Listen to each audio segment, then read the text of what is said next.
What's up, everybody? Thanks for watching today, baby. Ooh, baby.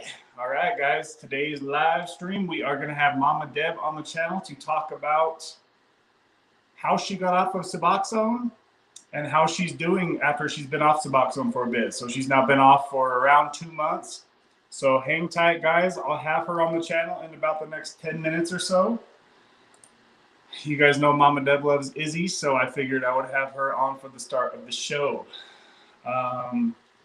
Guys, please drop a comment. Please drop a question. Just as soon as you smash that like button, it looks like we've already got 5 awesome people who have already done so. And Kimmy coming in with the instant sponsorship, baby.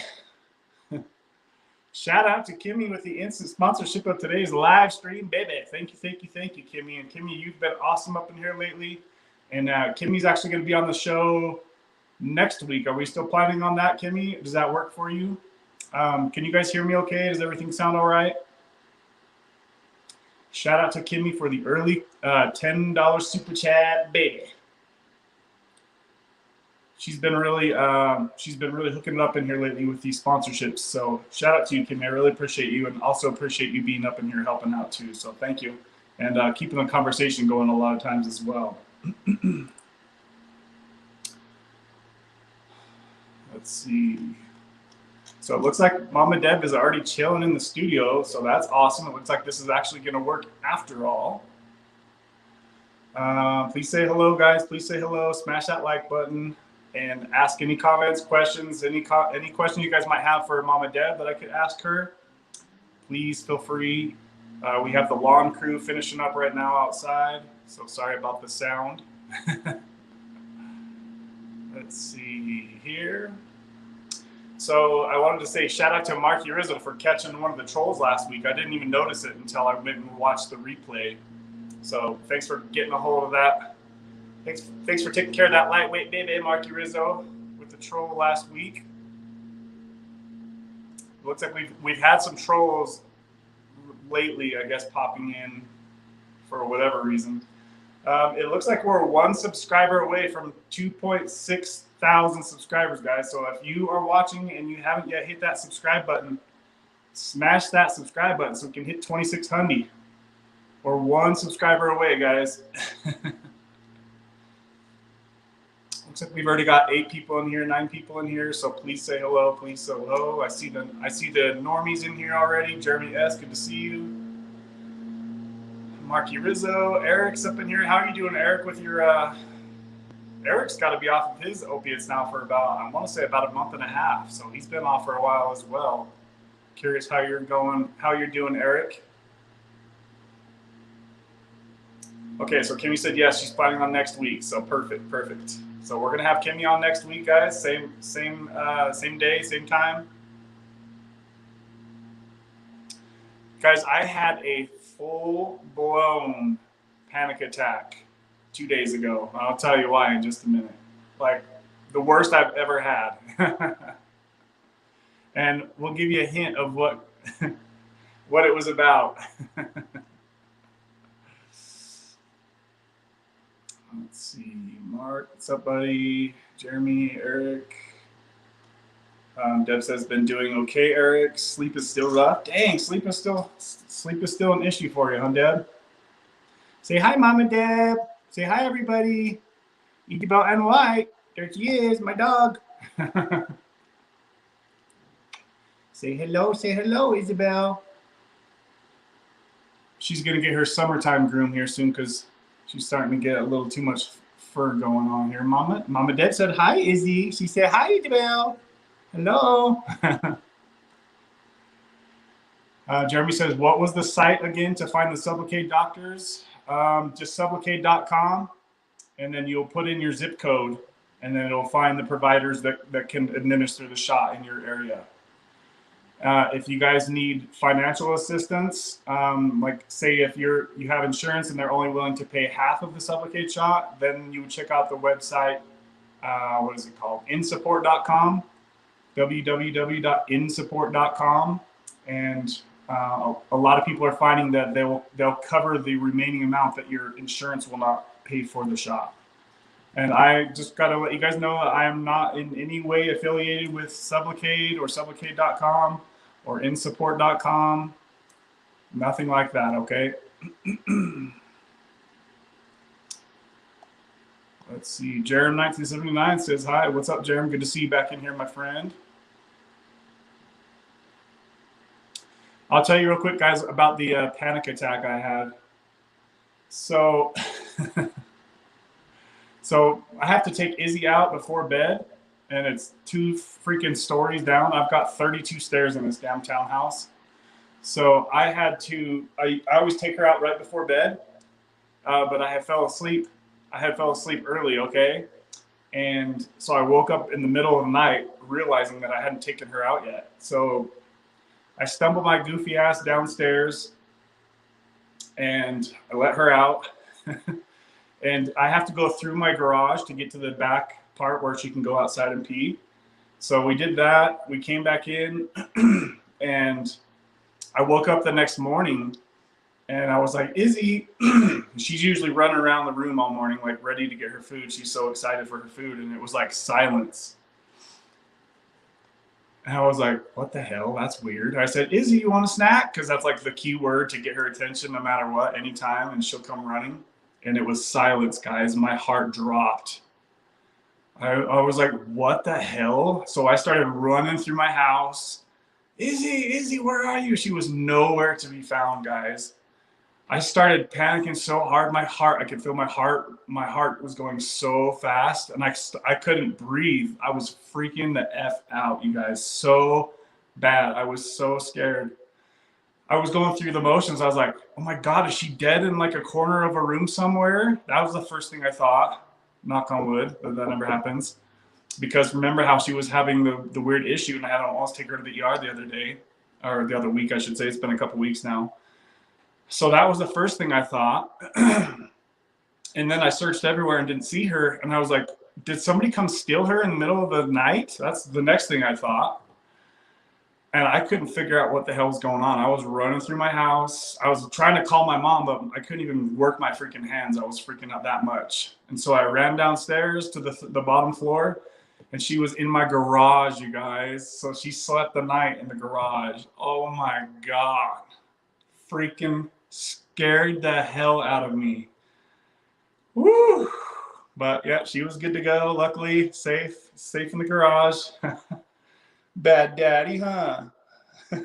So now I'm gonna make sure that she runs up the stairs ahead of me every time I come in, because a lot of times she'll just chill behind me and take her time, right? And with me being asleep, here's your snack.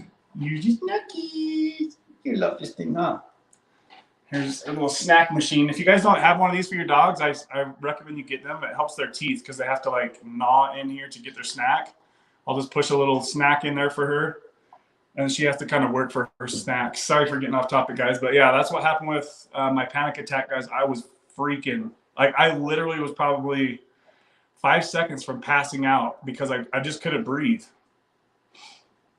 I don't know if you guys have a lot of experience with panic attacks like that, but that was the worst one I've ever had. I bet you my heart rate was like over 200 beats a minute. I could feel it. It was just like, boom, boom, boom, boom, boom. And my girlfriend's family just lost their dog, like out in the wilderness somewhere. So like with that just happening and the recent scares with the hospital stuff, whew, it really just scared the crap out of me. All right, back to some comments here, guys. We'll bring Mom and Deb on here in probably the next few minutes. I'll touch on some comments. Jill, what's up, Jill? Says, hey, guys, sunshine and peace. Beautiful day out. Yes, it is. Yes, it is. Finally, winter is gone. Good to see you, Jill. Jill, was that you that's saying you just got the Butrans patch, or was that the other Jill? I think there's, unless you have 2 different channel names, I don't know if it's the same Jill or not.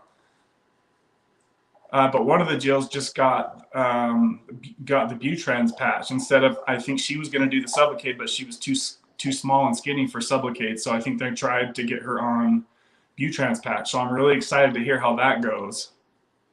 We do need some more people sharing their experience on Butrans, because there's only been like 1 or 2 people that I've spoke with on this channel that have used Butrans, and I think it's a great option. You guys can hear Izzy going to town on the snack here. All right, we've got 13 people in here, 10 likes. We're still 1 subscriber short of 2.6K, guys. If any one of you are watching this and you haven't yet subscribed, please. Just kidding. We got there, guys. 2,600 right here, right now. Thank you, thank you, thank you. All 2,600 subscribers. It's been a long-ass road to get to where we are, guys. Let's see. Good to see you, Rach. So we did a live stream on FMD's channel last Friday, and Rachel and I were on there talking about Sublocade and Suboxone with FMD as well. So that was awesome to get to know her, and I think that was a really fun Friday night live we had on Dan's channel. Shout out to Dan if he sees this. Thanks for having me on, brother. Kim says, oh my God, I feel like I wouldn't even have OCD if I didn't have pets to worry about. I know, she's literally like my main worry in life by a long shot. I just posted your live in Nicole's chat in case anyone wants to watch. Oh, thank you, Kimmy. In Nicole's chat. What, is Nicole on live right now? I know, man, Nicole's been cranking out those videos over there. Wow, her work ethic is seriously impressive. Especially where she, and I'm just talking about YouTube. I know she's got like, you know, all the Facebook and Instagram and all the other stuff. I'm like, how do you do that? I can barely keep up with this channel on YouTube. That's it. Rachel says she's cute. Jeremy says, Kev, I bought a KX 450 last week. Nice, man. Ride safe out there, brother. Allie says, I just finished 4-month taper off a Butrans patch. So yeah, Allie's one of the rare ones that I've recently heard about using the Butrans. So you actually got off all the way now, Allie? That's awesome. Congratulations. Do you want to tell the people who are considering Butrans, like how your taper went, like as far as like what doses you switched from on Suboxone and what doses of Butrans patch you took and for how long? If you could maybe post like a paragraph about that, Ali, I'd be happy to share that with people who are considering using that as a tool. So, okay, yes, it is the same Jill. She said, yes, it's me. I'm not low enough yet on my subs. I'm a little scared too. Nah, don't be scared, Jill. You'll be all right. What dose are you at on your subs? Are you down to around 2 milligrams or something like that? Ali says, just finished my Dopamine Nation book, Dopamine Nation, trying to understand what my brain is going through. Is that a good book? If you guys are looking for a book, Ali says she just read Dopamine Nation.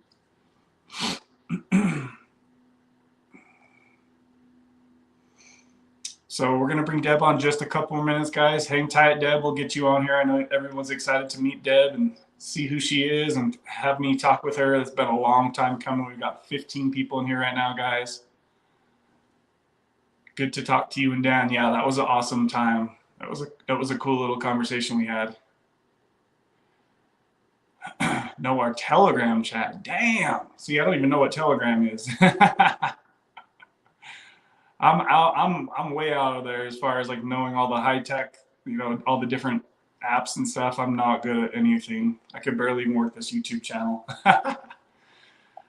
Jill, I took 2 milligrams of Suboxone for a decade. Then I tapered to 0.5 milligram over 3 months and then started the patch at 20 micrograms. So that sounds like a good transition dose. I did have that video that I had Dr. Chris Park and we discussed dosing as well. If you guys are also considering this, you might want to watch that video I did with Dr. Chris Park. We talked about the Butrans patch and doses that could probably work. All this being said, guys, you need to remember that I'm not a doctor and nothing on this channel is medical advice. So if you are struggling with addiction, please seek out your own medical doctor. Everything on this channel is for entertainment purposes only and for me to share my experience with you and for you, baby, to share your experience with others. All right, guys?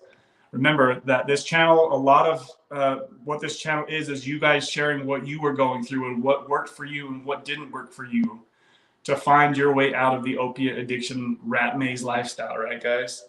Many of us you could kind of picture people who are even in active addiction or even stuck like in an unhealthy relationship with Suboxone. You could kind of picture yourself stuck in a huge, huge maze, right? Like you're a little tiny rat in a big, huge maze, and you got to find your way out of that damn maze. And that's kind of what it's been like for me over the years. That's what I felt like. Yes, congratulations, Allie. That is awesome.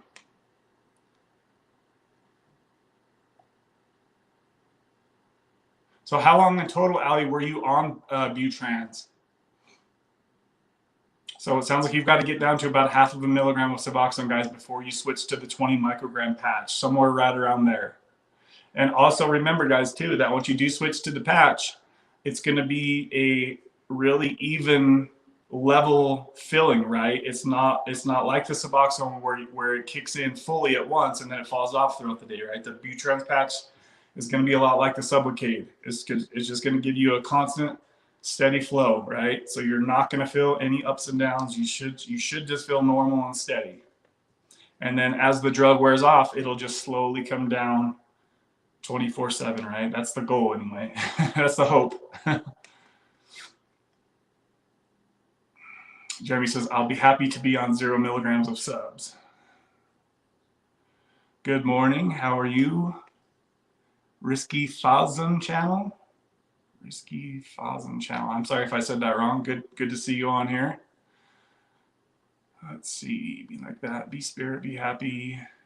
Jill says, oh boy, I have the 5 microgram patch. No, I relapsed at about 4 to 5 milligrams of Suboxone. Okay, so you're at 4 to 5. Okay, so yeah, you'll probably want to taper down more before you switch to the mic. Yeah, you might want to talk to your doctor about. I mean, you could always try the 5 microgram patch, Jill, and see if it's enough to keep you out of withdrawal. But it sounds like you probably want to get lower before you make that switch. But I mean, worst case scenario is it doesn't work, right? Or it doesn't work good enough. Worst case scenario, you can still take your Suboxone. That's how I'm looking at it. Zach, did you see the comment that I left? If you could you confirm, Zach, if you've seen the comment that I just left last night on a hidden video? And if so, are you able to do that? Let me know, Zach. Hopefully you've seen it. I didn't see a response yet, so I'm assuming you haven't seen it yet. Let's see here. So I'm going to bring Mama Deb on just a couple more minutes, guys. Just a couple more minutes. 20 microgram patch for 3 weeks, Allie started with. And then, okay, so she says she says, sorry, 15 micrograms for 3 weeks. I had a harder time at 10 micrograms, so I stayed for 4 weeks. And then I did 5 micrograms for 4 weeks and never missed a day's work. Awesome. So 4 months total, Allie spent on Butrans patch, guys. So it's just a once weekly patch you switch out. And you can taper your doses down from 20 micrograms to 15 to 10 to 7.5 to 5, or however your doctor has you do it, right? Also, this is a great time for me to thank the sponsors of the week. So let me go ahead and do that, guys. We actually had a surprise sponsorship. So the leading contributor for the week, the main sponsor of this week, is from Jessica M. Jessica M is a medical doctor who prescribes Suboxone and Sublocade, and she also has a lot of experience with the MAT recovery, stuff like that, with MAT, prescribing Suboxone, Sublocade. And she said that she found a lot of interest in a lot of my videos, and she sent a $50 Venmo donation. So shout out to Jessica M for being the contributor of the week. And we also have plenty of other contributors and sponsors, guys. We had Kimmy, who also sponsored today's live stream with the $10 super chat, baby. She sent a super chat last Wednesday as well. Thank you, Kimmy, for being so consistent up in here. I really do appreciate you showing the love, girl. We also had Anastasia and Nate S. and Roberta with a $25 Venmo. Shout out to Roberta if she sees this. I know she is at the end of her Sublocade treatment. She's been on. She got her last Sublocade shot, I think, about 2 months ago. We also have my boy Marky and Kingdom Within as well. So shout out to the contributors of the week. I really appreciate each and every one of you who find value in this community, who find value in this channel, what we do here at the Kickin' Addiction YouTube channel. Babies, thank you guys. Thank you. If you are in the position and you feel like you'd like to sponsor a live stream or a video, then you can do so in the description box. There is a link to Venmo and Cash App. You can also do so on the live stream with a super chat. And if you're watching this on the replay crew, you can do so with a super sticker, baby. All right, guys, so we're going to go ahead and bring Mama Deb on here in just a moment. Let me get my headphones set up. Boo-doo-doo-doo-doo. Make sure there's no quick comments that I need to hit on really quick.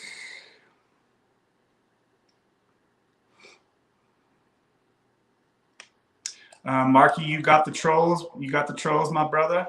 So it's, Mama Deb's going to be up in here with me. All right, guys, 15 people in here. Please smash that like button, and let's get on. You want to go out? All right, I'll see you in a little bit. All right, can you guys hear me okay? Everything sound all right?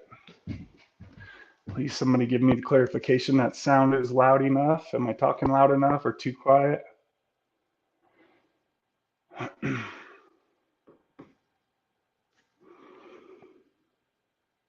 Okay, all right, Zach. So I'll just, yeah, I got you, Zach. Perfect, perfect, perfect. You know what to do, Zach, if you can do it.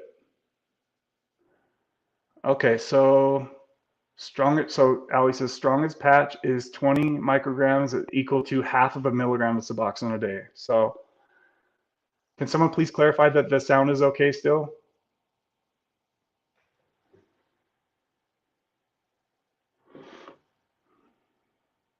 Jill says, I'm just winging it and doing my own research. My doctor didn't know what bupe was. What? Your doctor didn't know what bupe was, but he gave you the Butrans patch? That's interesting. Okay, sound is good. Thank you, thank you. All right. Jill and my doctor's first patient prescribe it too. So it sounds like there's some doctors out here who are newer to prescribing Butrans. Yeah, I don't think it's a very popular option, but it is an option, guys. So just keep that in mind, all right? All right, let's go ahead and bring Mama Deb on here. Thumbs up the sound.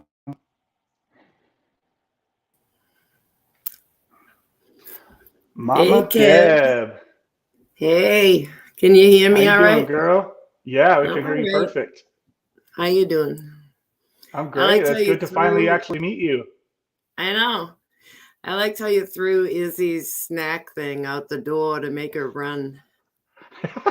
You're like, do you want to go out? Oh my gosh, I just posted, I found this old video on my old phone that we're recording on here, and she literally is standing for more than 30 seconds on her back legs. So I put it into a short video, and she's just like, she's bouncing on her back feet, little freaking acrobat. So I'm going to post that short video here in the next few days, guys. So keep an eye out for that. So how have you been, Mama Deb? All right.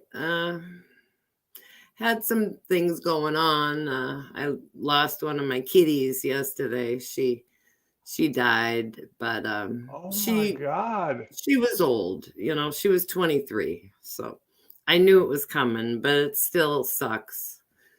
That's horrible. Yeah, but you know, I adopt old cats, so I'm kind of used to it.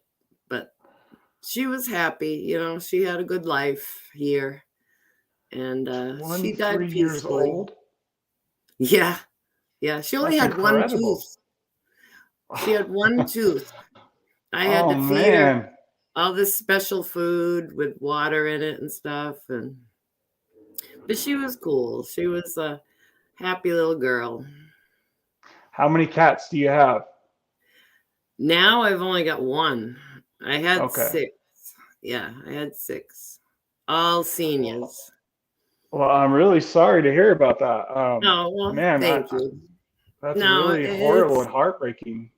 It's okay, you know, it's to be expected, but it's all right. You know, I didn't sleep that great last night or the night before, or probably the night before that. You know, I'm still having trouble with sleep.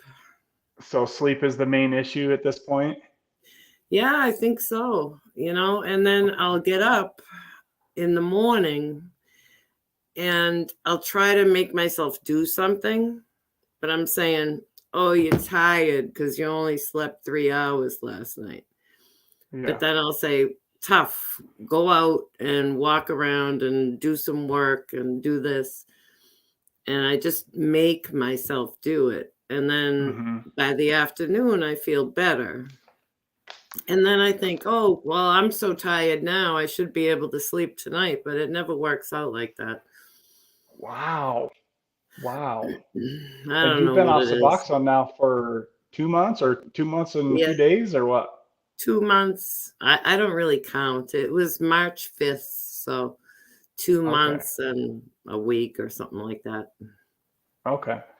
Well, before we kind of dive into your situation, I just really wanted to take a second to thank you for all that you have done for this community and this channel and me and just all the sponsorships that you've done since we've been doing. I mean, we've been doing live streams every Wednesday for over a year now, and you've been here for pretty sure every damn one of them. Except for So I last really wanted Wednesday. to.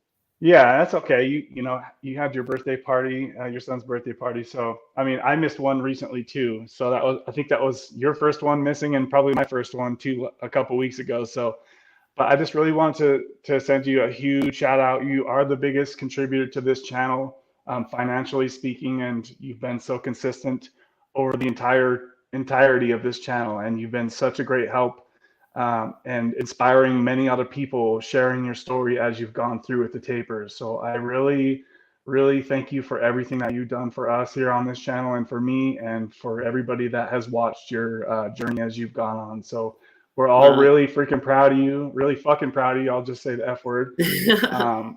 And it's so cool to see how you and Zach, you know, you guys were like the taper twins. And you guys just like pushed each other to the next level as you guys went down. And that was just really cool. So thank you for everything that you've done here for us. Well, okay. Thank you, because I searched for a year trying to find out how the hell am I going to do this? You know, how am I going to do this? I didn't have a doctor. I bought subs from somebody, and I don't suggest that anybody do that. But I was stuck, you know. I was on pills for pushing 20 years, and then I was on subs for 10 years. And I'm 64, you know, that's half my life. And I wanted to get off. I knew that it was affecting everything. I knew that I had like no emotions left. Like when my brother died, I couldn't even cry. And that's crazy.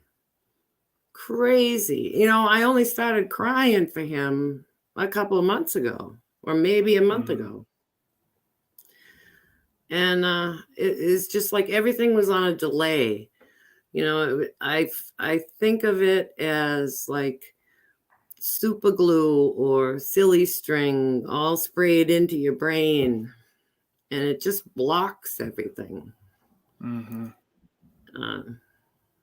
But now I'm off it. Yeah, you are. So, okay, well, let's jump into your story. I know you probably don't want to sit on here the entire stream, so we'll try to maybe get to somewhere around 30, 45 minutes or something, if somewhere around there. So you said that you were on opiates for, would you say 20 years? Yeah. Okay.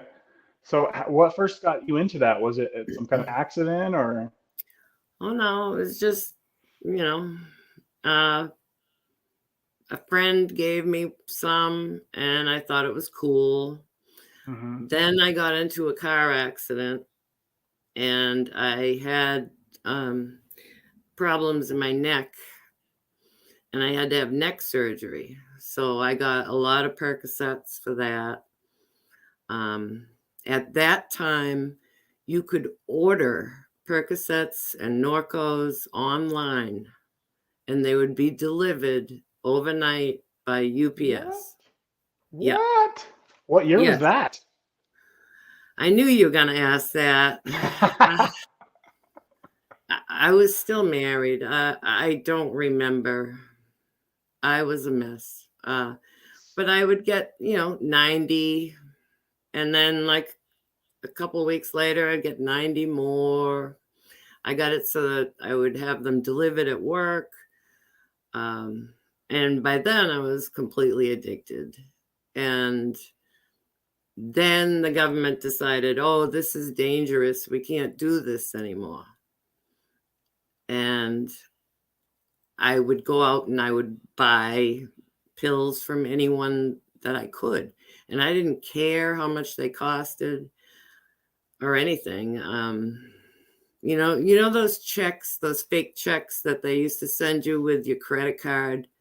And they're like, here, you can have $5,000. Just write out a check to yourself. I'd be like, okay. You know, I just spent so much money on this crap. And then when that all ran out, one of my friends gave me a Suboxone. And she says, this will fix you, because I was hurting. And then I started buying them from her. Okay. And so backtracking just a little bit. So did you ever get into, like, how high did your tolerance get with the painkillers? Like, what were you taking at your worst? Not like a crap load, probably like 5-10 milligrams a day. So that's like 50 milligrams. Okay. Did you take them all at once, or did you space them out? No, I would have them in my pocket and I would just, chew them up. Okay. So that sounds like really, I'm sure you remember when my buddy Leaf and his wife were on the channel a while back, and that was really about that was about the similar to her. Like, she would have a 10 and take it a few times a day. And she got up to, like, I think 50 or 60 milligrams a day, which it's definitely, not nearly as bad as I was. No. But it's still, something that you obviously considered something that was holding you back in life, right? Well, if I could still get them like I could then, I'll guarantee you I'd still be taking them, because that's the way I think. Yeah. Do you think, did it take very long for your tolerance to go up, or did you kind of keep it pretty balanced as far as, like, maintaining a decent tolerance?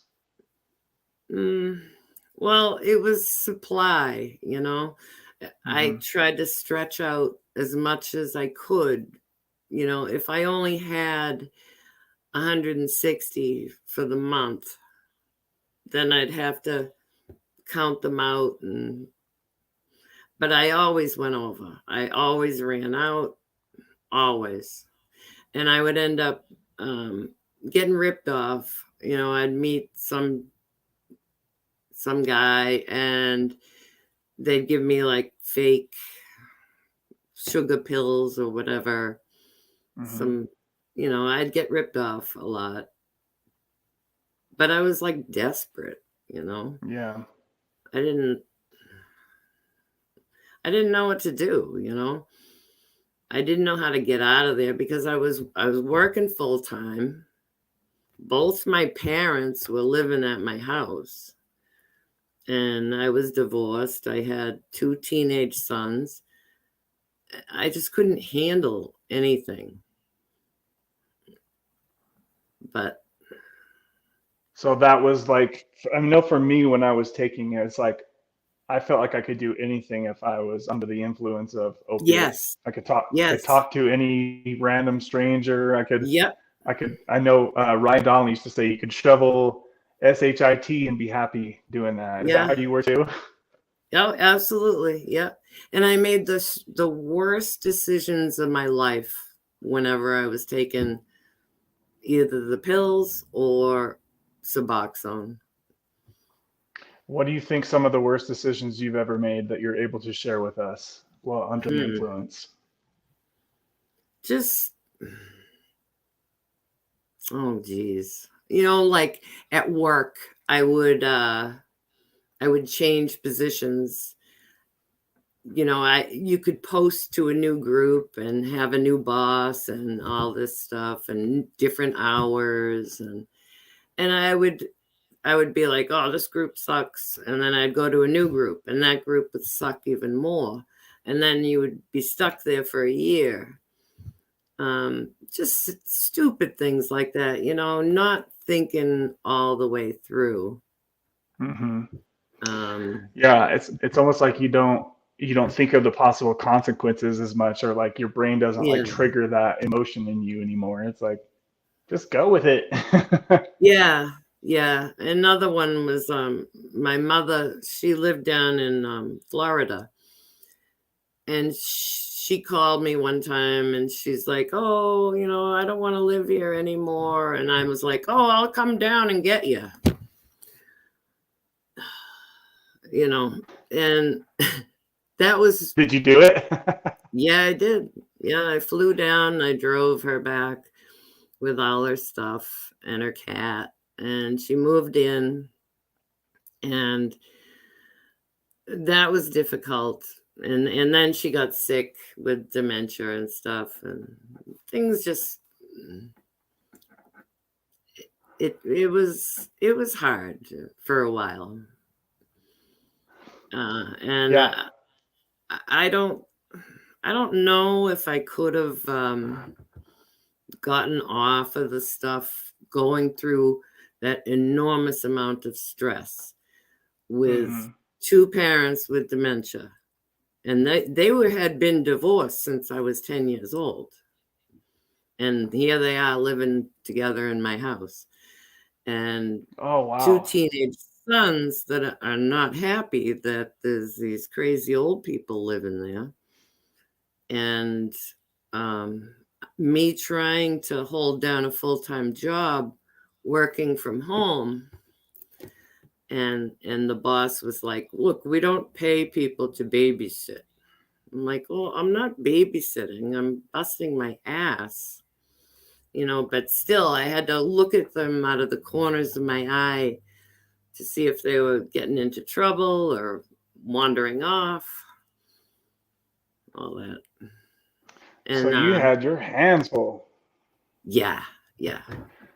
So it's almost like sometimes I'll think back on certain situations and I'm like, dang, I don't think I could have done that unless I actually really was on those pills. So it sounds like Yeah. obviously it got you Yeah. through some hard times, but then there was like once the long-term honeymoon stage is over, and I mean, where did it all start to go wrong for you? Like, where did you realize that like I need to get off this stuff? What was it for you that kind of made that? Well, to get off when I got off the pills, it was because the government was cracking down on doctors and they didn't want them to prescribe opiates anymore. And so my supply dried up and I was forced to look for Suboxone. I didn't even know about Suboxone, but my friend gave me one. Her boyfriend was a drug addict and he used to take them. And she said, "Just take a little piece and you'll be okay." And I was like, "Oh yeah, this is awesome." And then I started buying those, and that turned into, $400, $600 a month. And I'm like, this is crazy. It's just nuts. So at the worst, you got up to about $600 a month. Is that what you were saying? As far as like your tolerance and no, with the pills, no, it was like 2,000 probably. okay, Yeah. wow, all Yeah. right, If dang, okay. anyone had anything for sale, I didn't care. I would buy it. Yeah. Okay. You Did know, you ever, I guess, graduate to the Roxy 30s, the blues, or anything like that? yeah, I would get those. Yeah. But Okay. I would cut them in half because I would only get those if I was like desperate and I was going to run out, Okay. so I'd try to make them last. Okay. So you preferred the lower tab 10s because they were safer, they're just kind of what you knew, basically. Yeah. I guess Okay. I was just used to them. Did you ever have any problems like with your health or like with your liver with all was it ibuprofen that's in all those bigger and lower tab pills? No. Okay. Yeah, because I had a few surgeries. I had my neck surgery. They actually cut you from here and then they go in the back. And then I had rotator cuff surgery on my shoulder. And that was painful, man. Oh, that hurt. And then after that, just like carpal tunnel surgery. But that was like a little window where I could say, "Oh, doctor, oh, everything hurts." And he'd say, "Oh, yeah." He'll give me at least some Vike 5s or something. Yeah. Yeah, Whatever I works. remember. You know? Yeah. So, okay, so you never, I'm assuming that you never like went to anything like injectables or anything like that. No. Okay, that's good. No, What about, I used to do coke when okay, I couldn't find anything else because I okay. could buy that. So And were you ever like addicted to coke or no? no, not really.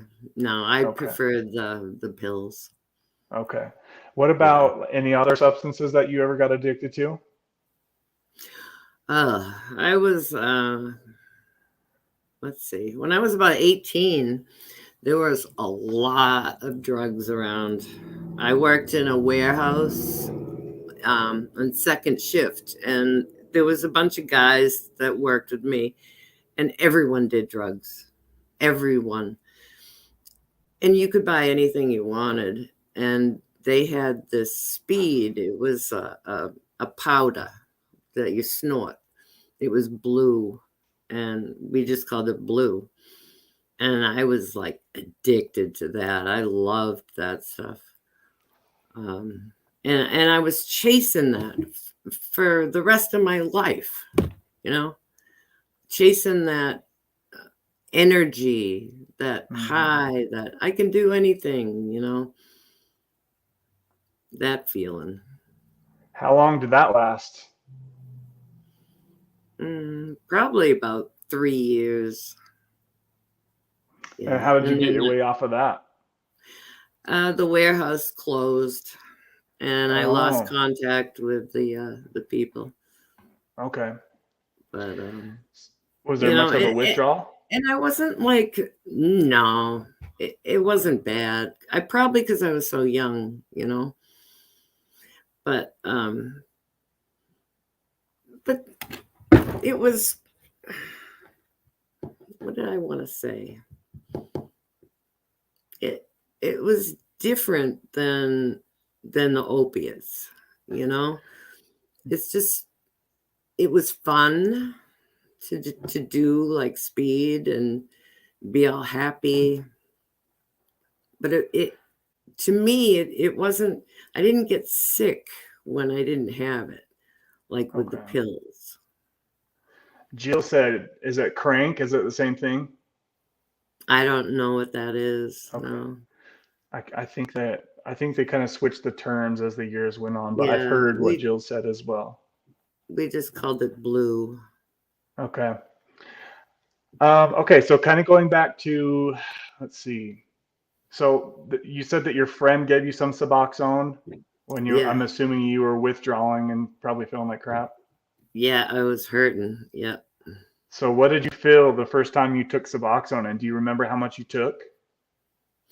She gave me some, and she told me to take a few little crumbs. She actually broke the pieces off, and she said, "Take this, and you're going to feel okay in 20 minutes."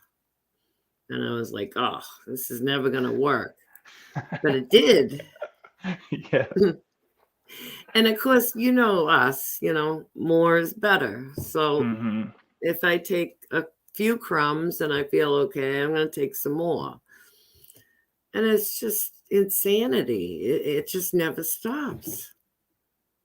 Yeah, that was pretty much about my same experience as well. I was going through, I really, for many years, I didn't even know opiate withdrawal was a thing, or that I was even experiencing it. Like I would just keep waking up all throughout the night and my sheets were soaked in sweat. And I'd done that so many times and I had no idea what the heck was going on. I was just like, I guess I'm just hot.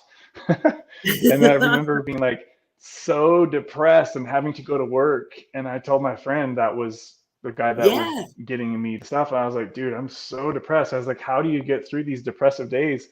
And he's like, you're really depressed, huh? I was like, dude, I can't even stop thinking about depression. And he's like, stop over for a minute. And he did the same thing. He's like, here's a few crumbs, put this in your gums, Yeah. swish it around for like 15 minutes. I was like, this ain't gonna do nothing. I remember how nasty it tasted. And it did. I was like, holy crap, I'm fine. And it was just a small amount too, that very Yeah. first time. Now, if And then that the had next, sunk into our head and we just stayed with that little crumb, we would have saved 10 years of agony, you know? so But true. that's, I think everything happens for a reason. We're here because we're supposed to be here. We've all been through what we've had to have gone through to bring us here. So Yeah. Did you by chance get to see the live stream that we did on Friday on Dan's channel? no, So Simon we Dan, did or was it the fentanyl? Florida Man, yeah, Fentanyl Florida Anonymous. Man Dan. Sorry. Yeah, we had it was him, I, and Kimmy were on talking about this similar stuff that we're talking about. And why was I going to say that? There was something that just reminded me of that. Anyways, you'll probably want to go watch it if you get some time. It was pretty Yeah, good. I will. But there was something. What was it that reminded me of what we were just talking about? I can't remember now. But I was just going to say that I think it's incredible how somebody could go from like full blown fentanyl addiction, like Dan did, to a Yeah. reasonably low dose of Suboxone, right? Like I always thought that it wouldn't be strong enough, but apparently it is. Especially after hearing Luke talk about Mm-hmm. what happened to him. Mm-hmm. That's frightening. It was 3 weeks before he started to feel normal Yeah. again. Yep. Yeah, that's terrifying. Yeah, I think it would be so scary these days to be in that lifestyle. Oh, I'm so thankful that we don't have to worry about that right now, luckily. I know. Thank God. So, yeah, so okay, so you started off with some crumbs and then you said our brains take over. How high did you end up getting at your like your peak of Suboxone, your Suboxone career, we'll call it? Probably I could do 12 to 16 milligrams a day. Okay. Because I would think that it was making me have energy. Still chasing that old from when I was 18 years old. Mm-hmm. Chasing that speed, that opiate high. The opiates to me was like the perfect cure for depression. Yeah. Because I did have depression and I had a lot of crap going on in my life and I was depressed. And the doctor put me on antidepressants and all this crap and I was on it for years. And I'm not even taking an aspirin anymore. I'm done. I'm not taking anything. That's awesome. I bet that feels Yeah. nice. Yeah, it does. So, okay, so you It said makes that me wonder if I ever needed them really, I know, or if right? they just said, oh, it sounds like you have depression because the flow chart tells me that, Mm-hmm. here's some pills. Yeah, it's very interesting because I noticed that you said that it kind of sounded like you were saying that you got energy from Suboxone, but then you were kind of not really sure about it. Like, what do you think about that as far as like people getting energy from Suboxone? Is that what you got mostly, or did you ever get That's what I euphoria was from it? chasing. I was chasing that. I'd get a little, yeah. I mean, if I took a sub right now, I could go down and vacuum the rug and wash the windows, wash my car. But now, it's only been 2 months that I haven't had any. And it didn't take me 2 months to get here. You know, it took me 30 years of stupidity.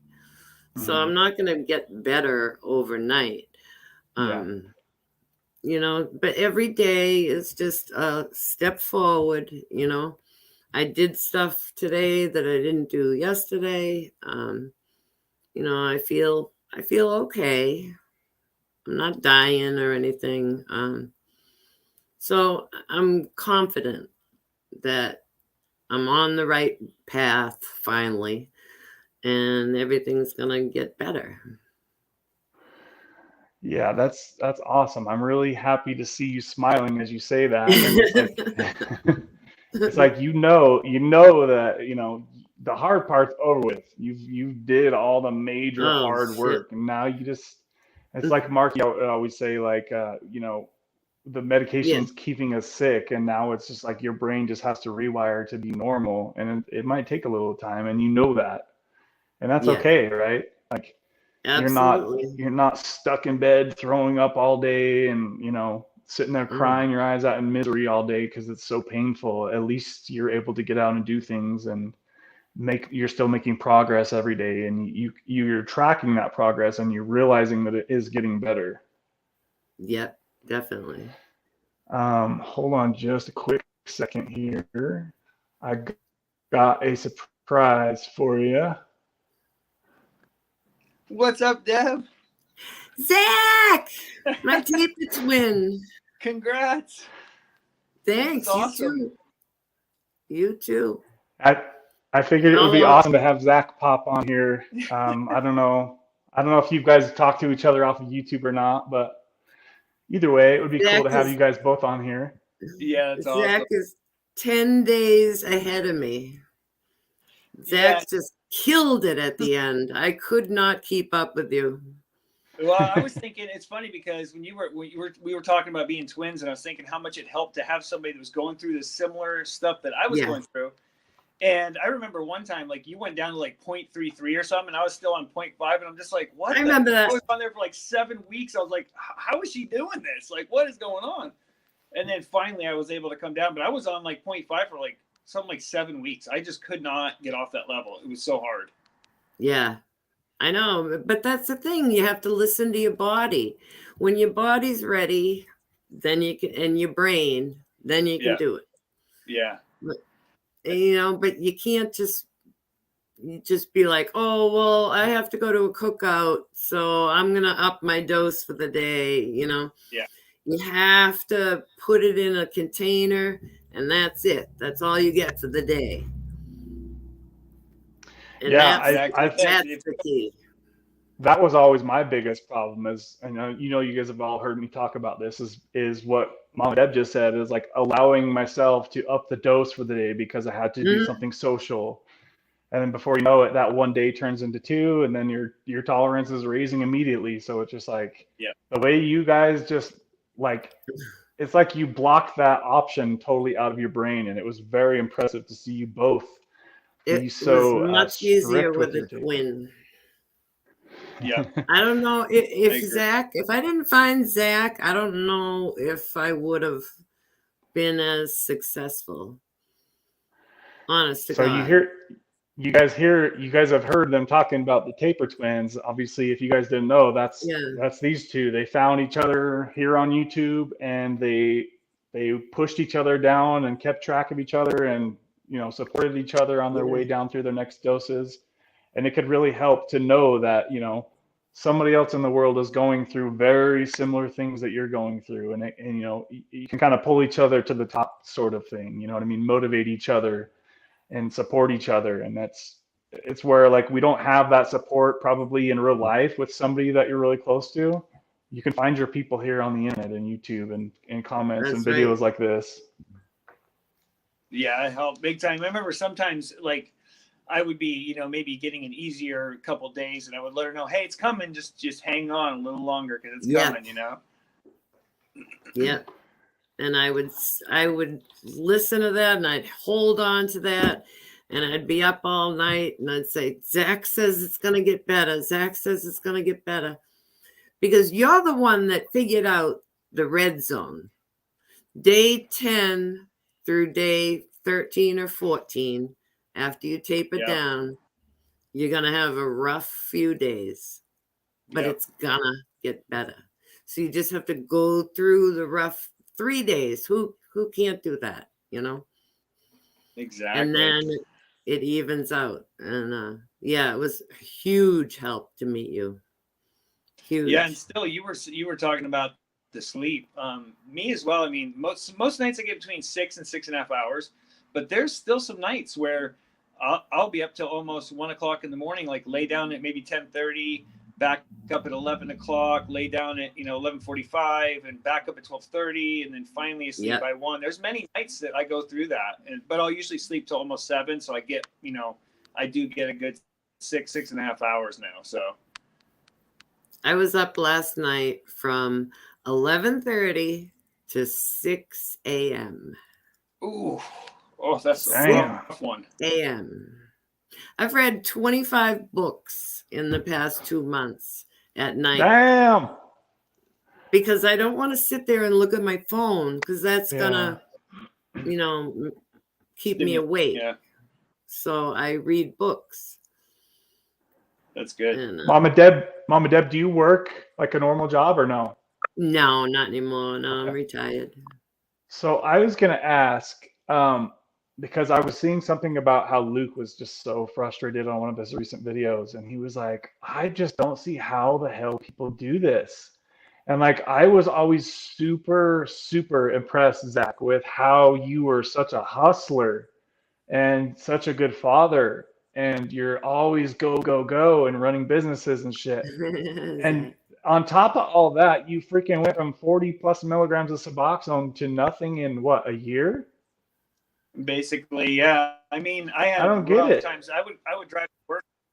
Yeah, I would drive to work and then take a break after an hour and a half, go get Starbucks, go back to work for an hour, like whatever I could do to just keep going, because there was times where I could only work an hour and that was it. And that was just done, like after each hour. And I had to get like coffee or a soda or some kind of junk food really to hype myself up to just go another hour, and sometimes that's how bad it was.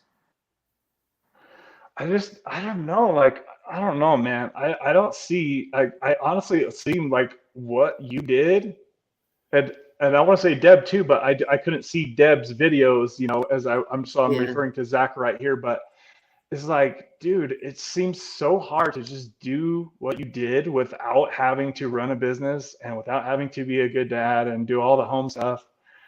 I don't know. It almost seems like impossible what you did, honestly. Like from everything that I've experienced trying to go through Suboxone tapering, especially rush taper. I mean, it's kind of a rush taper, kind of. I mean, from 40 milligrams, that's pretty damn high. Yeah. But it's just like almost like a miracle. Like how? Because like, don't you guys get when you're tapering? Like the thing for me is like you feel like you're not in your own skin. You feel like you're dizzy, you're off balance, you feel like people are all staring at you weird. At least that's how it was for me, to where I don't see how it would be possible like to be functional and running a business and having kids. Did you feel that way too when you were tapering? Like, I feel so off in my own skin. I feel so uncomfortable in my own skin. Yeah, I felt so off. I felt exactly like what you're talking about. But, sometimes it's weird because, Deb would say, wow, you're so lucky that you got all that stuff going on, because it really, it does help, because, sometimes like the kids need a ride to church. The kids need a ride to the Y. You have to do it. You got to go get groceries. You got to do laundry. There's no choice. Like, you have to do it or everything falls apart.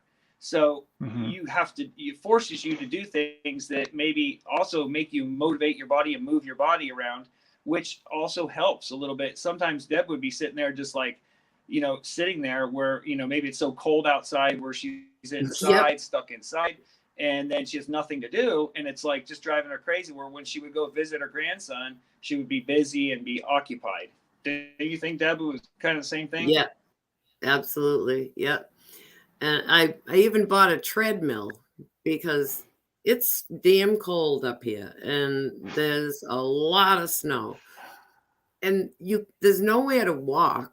There's no gyms. There's nothing. So, I can do like my old lady exercises in my room. And I bought a treadmill and I said, oh, I'll just walk on the treadmill. And I was doing that in the winter. And then the damn thing broke because I bought it used. So. Oh. But I would make myself walk up and down the stairs 20 times. Do something, move your body. You have to move and do something. So it's almost like I always had it in my mind that I just wanted to suffer in silence, right? And not work, and I'm just going to turn the world off for 6 months or 12 months, suffer it out. But that's probably not the best way to go about it, right? It's probably try to keep yourself as busy as possible to keep your mind off of it, and just keep going day to day, one day at a time. I agree. Because, I don't know about you guys, but I've been to work plenty of times in full-blown withdrawal from not having any opiates. And I've managed to fake my way through it. But Zach, you lived in Florida, so you always had a supply. But I don't know. I think if I was working, it would have been easier, but whatever. Real quick, guys, I just want to say it looks like we've got 27 people in here. Please smash that like button if you guys enjoy having Mom and Deb on here and Zach on the same stream, sharing what it was like for them to come off of Suboxone, guys. If you guys appreciate that, please smash that like button. Drop a comment or question if you guys have it for them. Marky had asked, he said, how is the appetite? Are you guys pigging out yet? I am. I'm eating ice cream, thanks to Zach.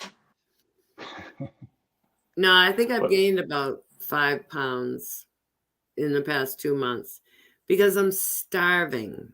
I used to not eat. I'd eat once a day and that was it.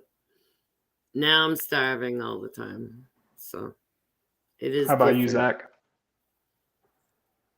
Zach, you still there? I had my real quick, but yeah, basically, I gained about 20 pounds during the process. But the more I've been looking into this, I really think I was thinking about Donnelly had the blood clot. There was another person who also had a stroke. Not only Donnelly, there was another. I can't remember the name, but all this is really symptoms of a sympathetic state of your nervous system being in that fight or flight state because you're coming off this medicine, your blood pressure raises, your histamines raise, your cortisol level raises, and that cortisol is involved in gaining weight, like preparing for the winter time. So that's, it's all normal. It all goes together with this sympathetic state. So I've been really trying to work on my parasympathetic fighting again through, just simple techniques to help activate your parasympathetic to get into that rest and digest. That's kind of what I've been working on. I wish you'd do it like a health channel kind of, Zach, because you know so much. You've taught me so much, and some of it I still don't even understand, But you've given me so many hints and clues and check this doctor out, listen to this,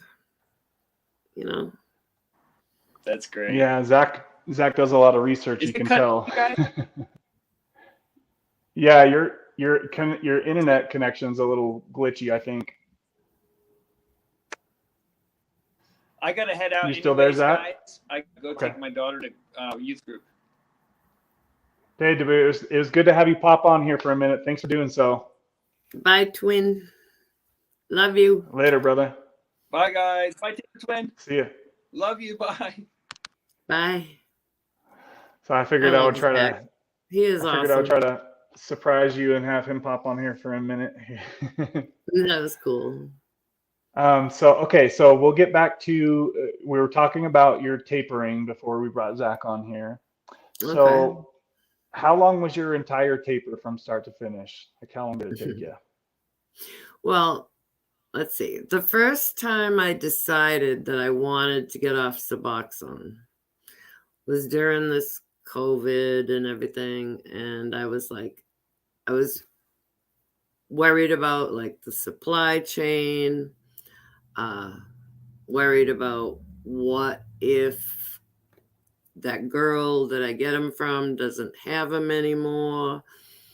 So I wanted to get off of them, but I didn't know anything at all about tapering.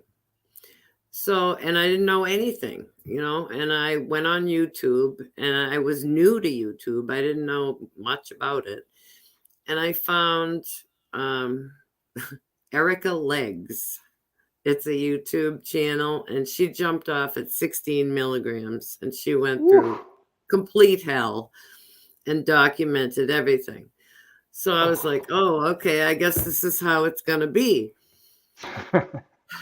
So then I stumbled onto Nicole, right when Nicole decided she was going to jump.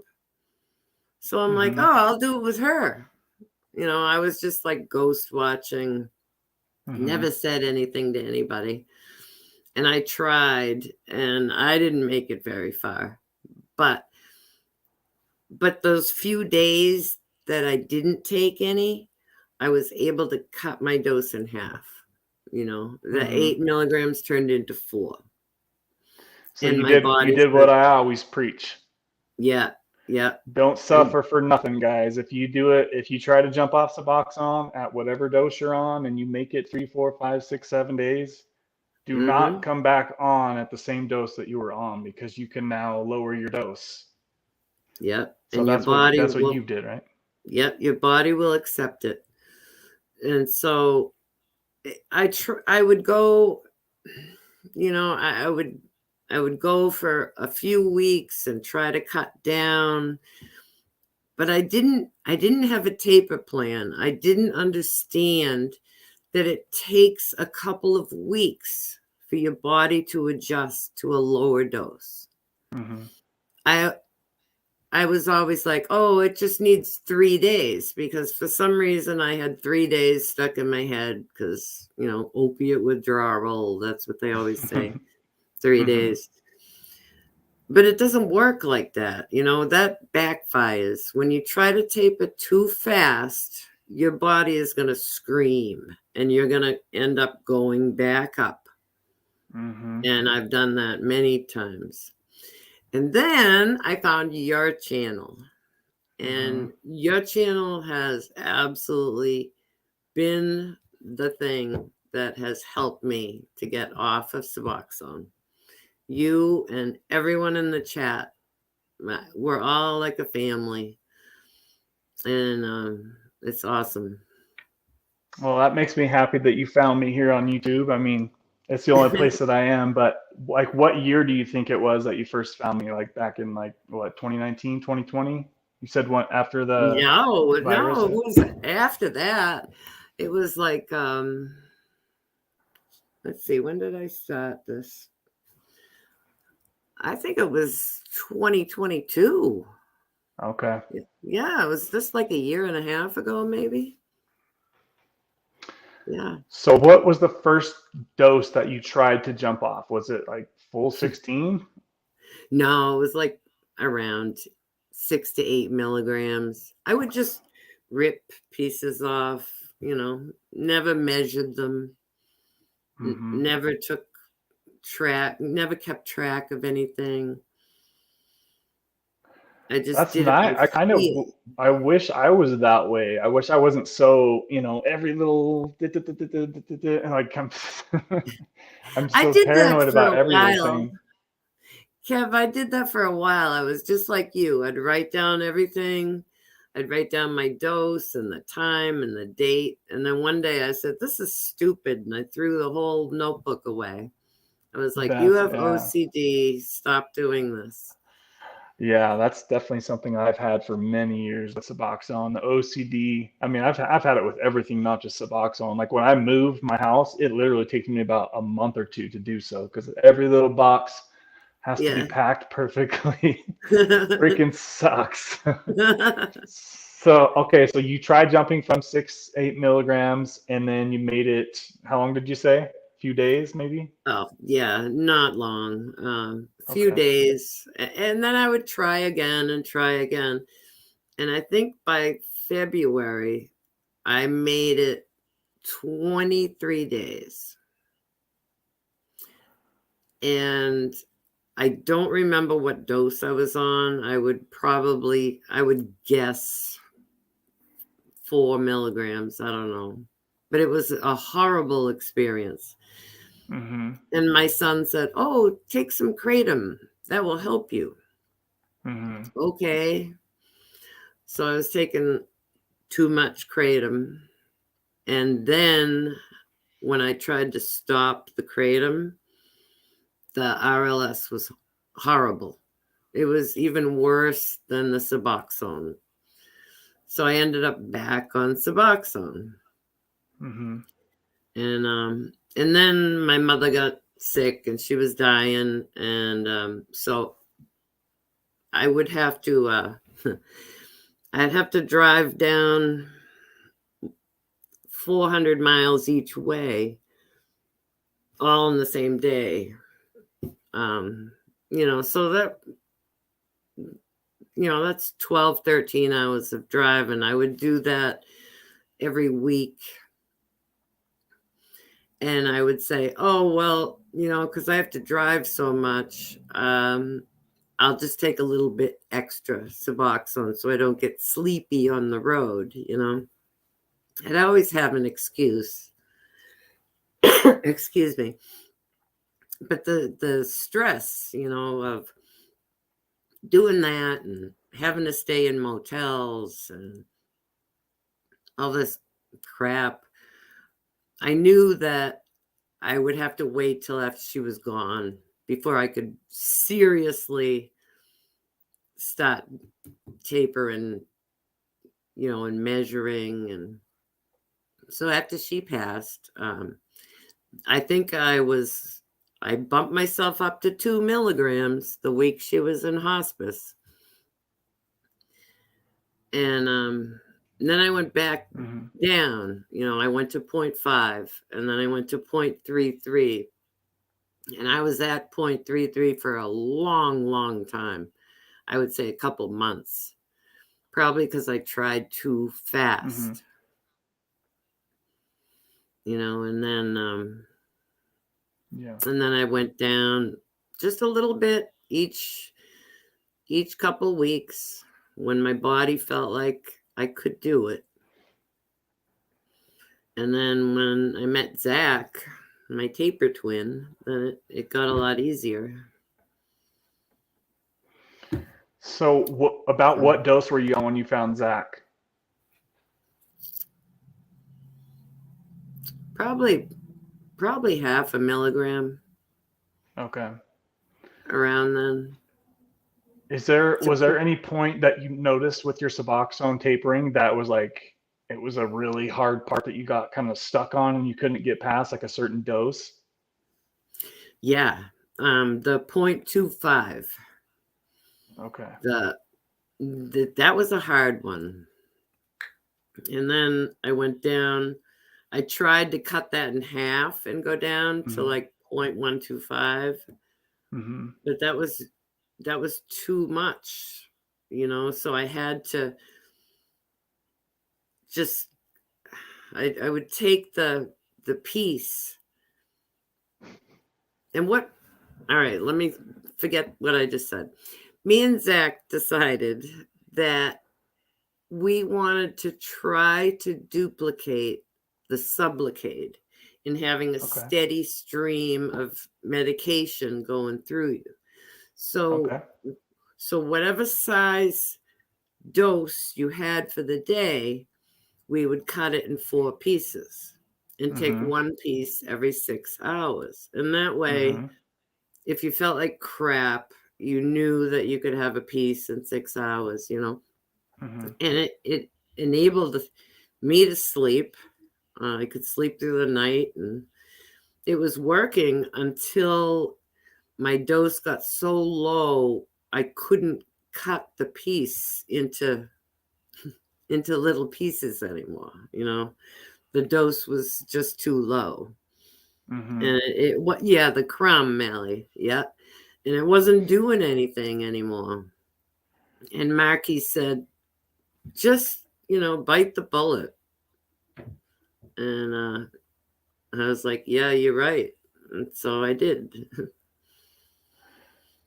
So, Yeah, okay, so I remember Sonny, I think Sonny was the one that said this before, like when he got down to like a really low, and shout out to Sonny, he's in the chat. When he got down to a really low dose, it was like I'm pretty sure that he said that he just always felt like crap. Did you feel that way too? Or did you kind of always steady out on a dose? No, I would feel like crap, but then I would steady out. Okay. Yeah. So It was rough at the very end. I would say the last month it was rough. But having Zach suffer along with me made it better. And knowing that every Wednesday I could come here and complain to you guys, and you guys would say, oh, it's okay, hang on there. A little bit longer. Yeah. Yeah. And it's awesome. So, okay, so how, let's see, I'm trying to think how I could really say this. So you've been off now for 2 months, and you were on for how many years did you say again? Was it 10? Probably 10, yeah. 10? So what would you say to somebody who is now starting to taper and maybe they're struggling at a certain dose, and seeing that you can do it at 60 plus years of age? And because some people will try to find some type of excuse as to why they can't do it, maybe, or maybe they're just overwhelmed with it. I mean, was there something that you would kind of say to yourself, or is there something that, like, what would motivate you to keep pushing when you just felt like giving up? Is there a prayer you said, or? Oh, I tried everything. For years before I knew how to taper or get off of it, I tried praying and I would go to these online things where they would say, oh, all you have to do is ask Jesus and he'll cure you and all this stuff. And, that never happened. It never worked. So I was like, why doesn't it work for me, but it works for you? Mm-hmm. It's in your head. That's why. You have to really, really want to stop, or you're not going to do it. Yeah. You can't just kind of want to stop Suboxone. Yeah, you can't just be like, oh, please take this away. And everything's going to be fine, because you hear these stories, these people like, oh, I was laying on the ground with a needle in my arm and I asked Jesus to save me and he did. Well, I don't know what to say, but. Yeah, I've never really had like that. No. Spiritual, overwhelming, like, you're going to be okay, my son type of feeling. You know what I mean? I've never had that either. I always thought there was something wrong with me because I couldn't get it. I couldn't feel it. Yeah. And I bought a Bible. I had never read a Bible in my life. I never saw one until I was 60 years old. I didn't even know you could buy them. I knew nothing. So I started to read it, and I was like, this is all conflicting. It's telling me to obey the government and all this stuff. So, to me, yeah, there's good info in there, but I take it with a grain of salt because it was still written by men, Yeah. So I don't think that religion or something would be a magic cure. I think there's no magic cure. It's just you have to have it set in your mind that you want to stop this and improve your life, Yeah. One night I said, you have wasted half of your life, Deb. Mm-hmm. My brothers are both dead. My parents are dead. I don't have anybody. I mean, I have my sons, but you know, but all the time I wasted doing stupid pills and chasing Suboxone, and but I didn't know. It's frustrating to think about it, huh? Yeah, but you can't kick yourself for doing that, because, like I said before, everything happens for a reason, and we're here today because of all the stuff that we had to go through. Mm-hmm. You know, so I'm grateful that, thank God, I don't have to put that stuff under my tongue anymore or buy pills anymore.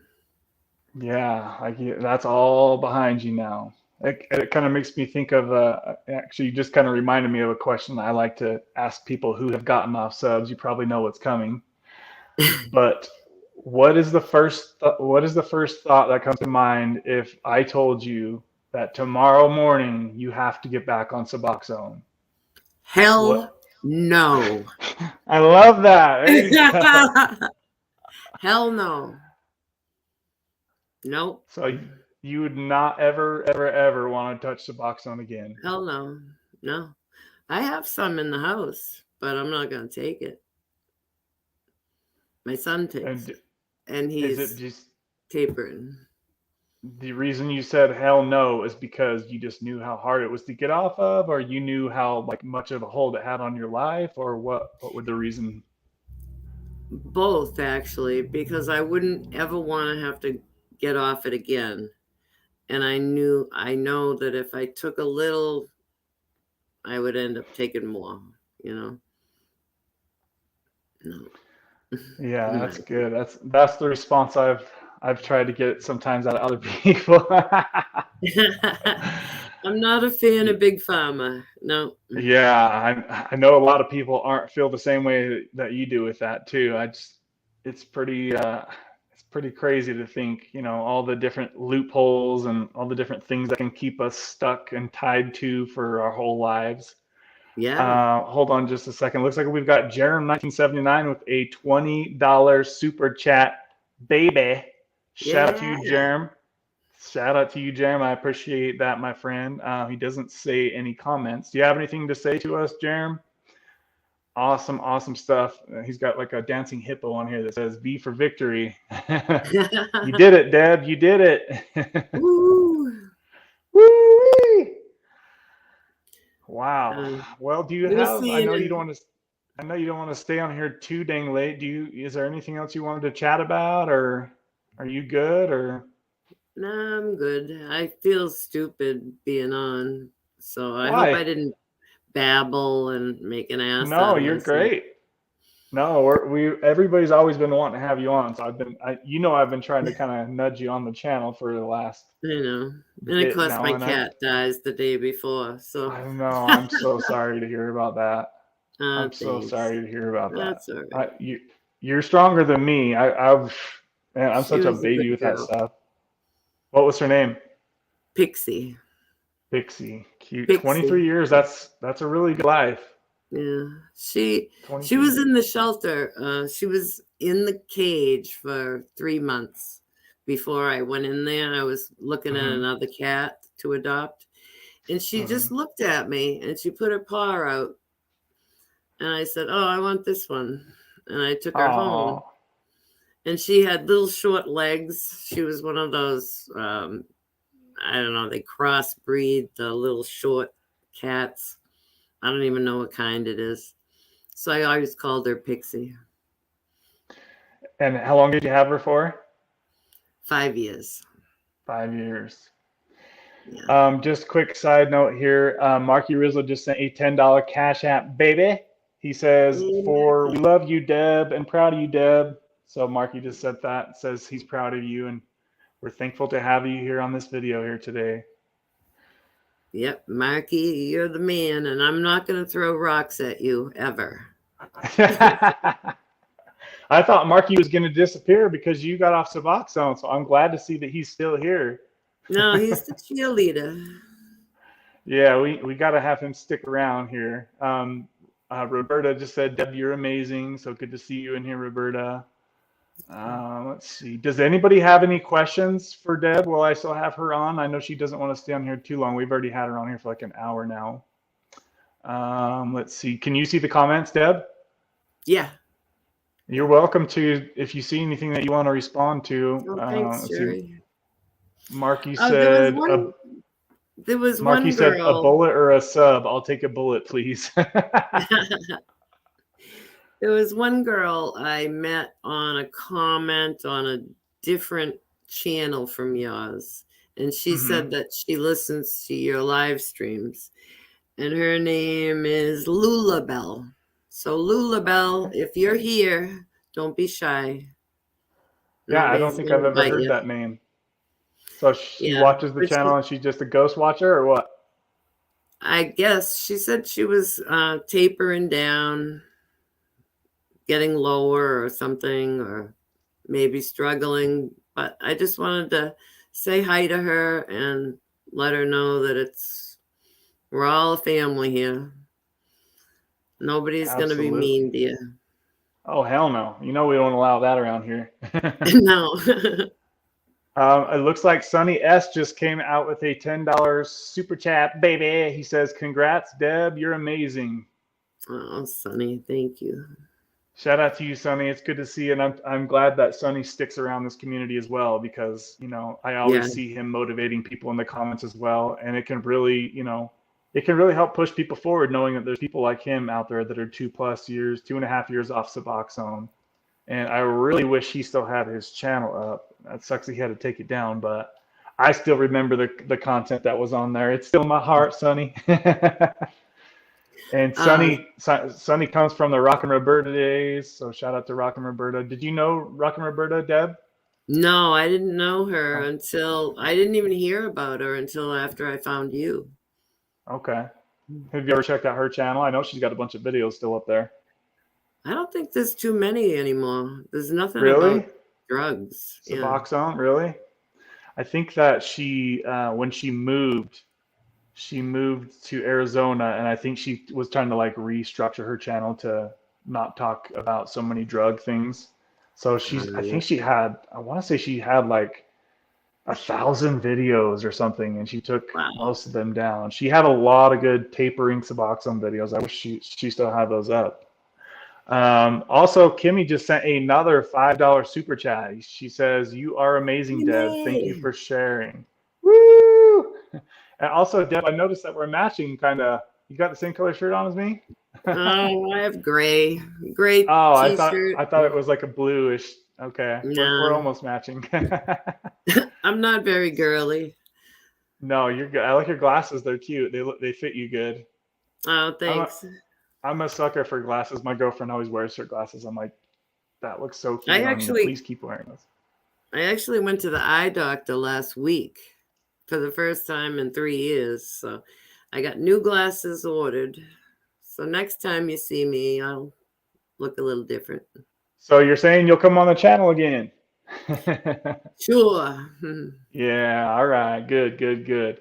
Hold on a second here. Dang, you guys are coming through with the super chats in here. No. Super chat crew coming through, baby. Anastasia Phoenix just sent a $5 super chat, baby. Shout out to you, Anastasia. You guys are becoming regulars up in here. I really appreciate you guys.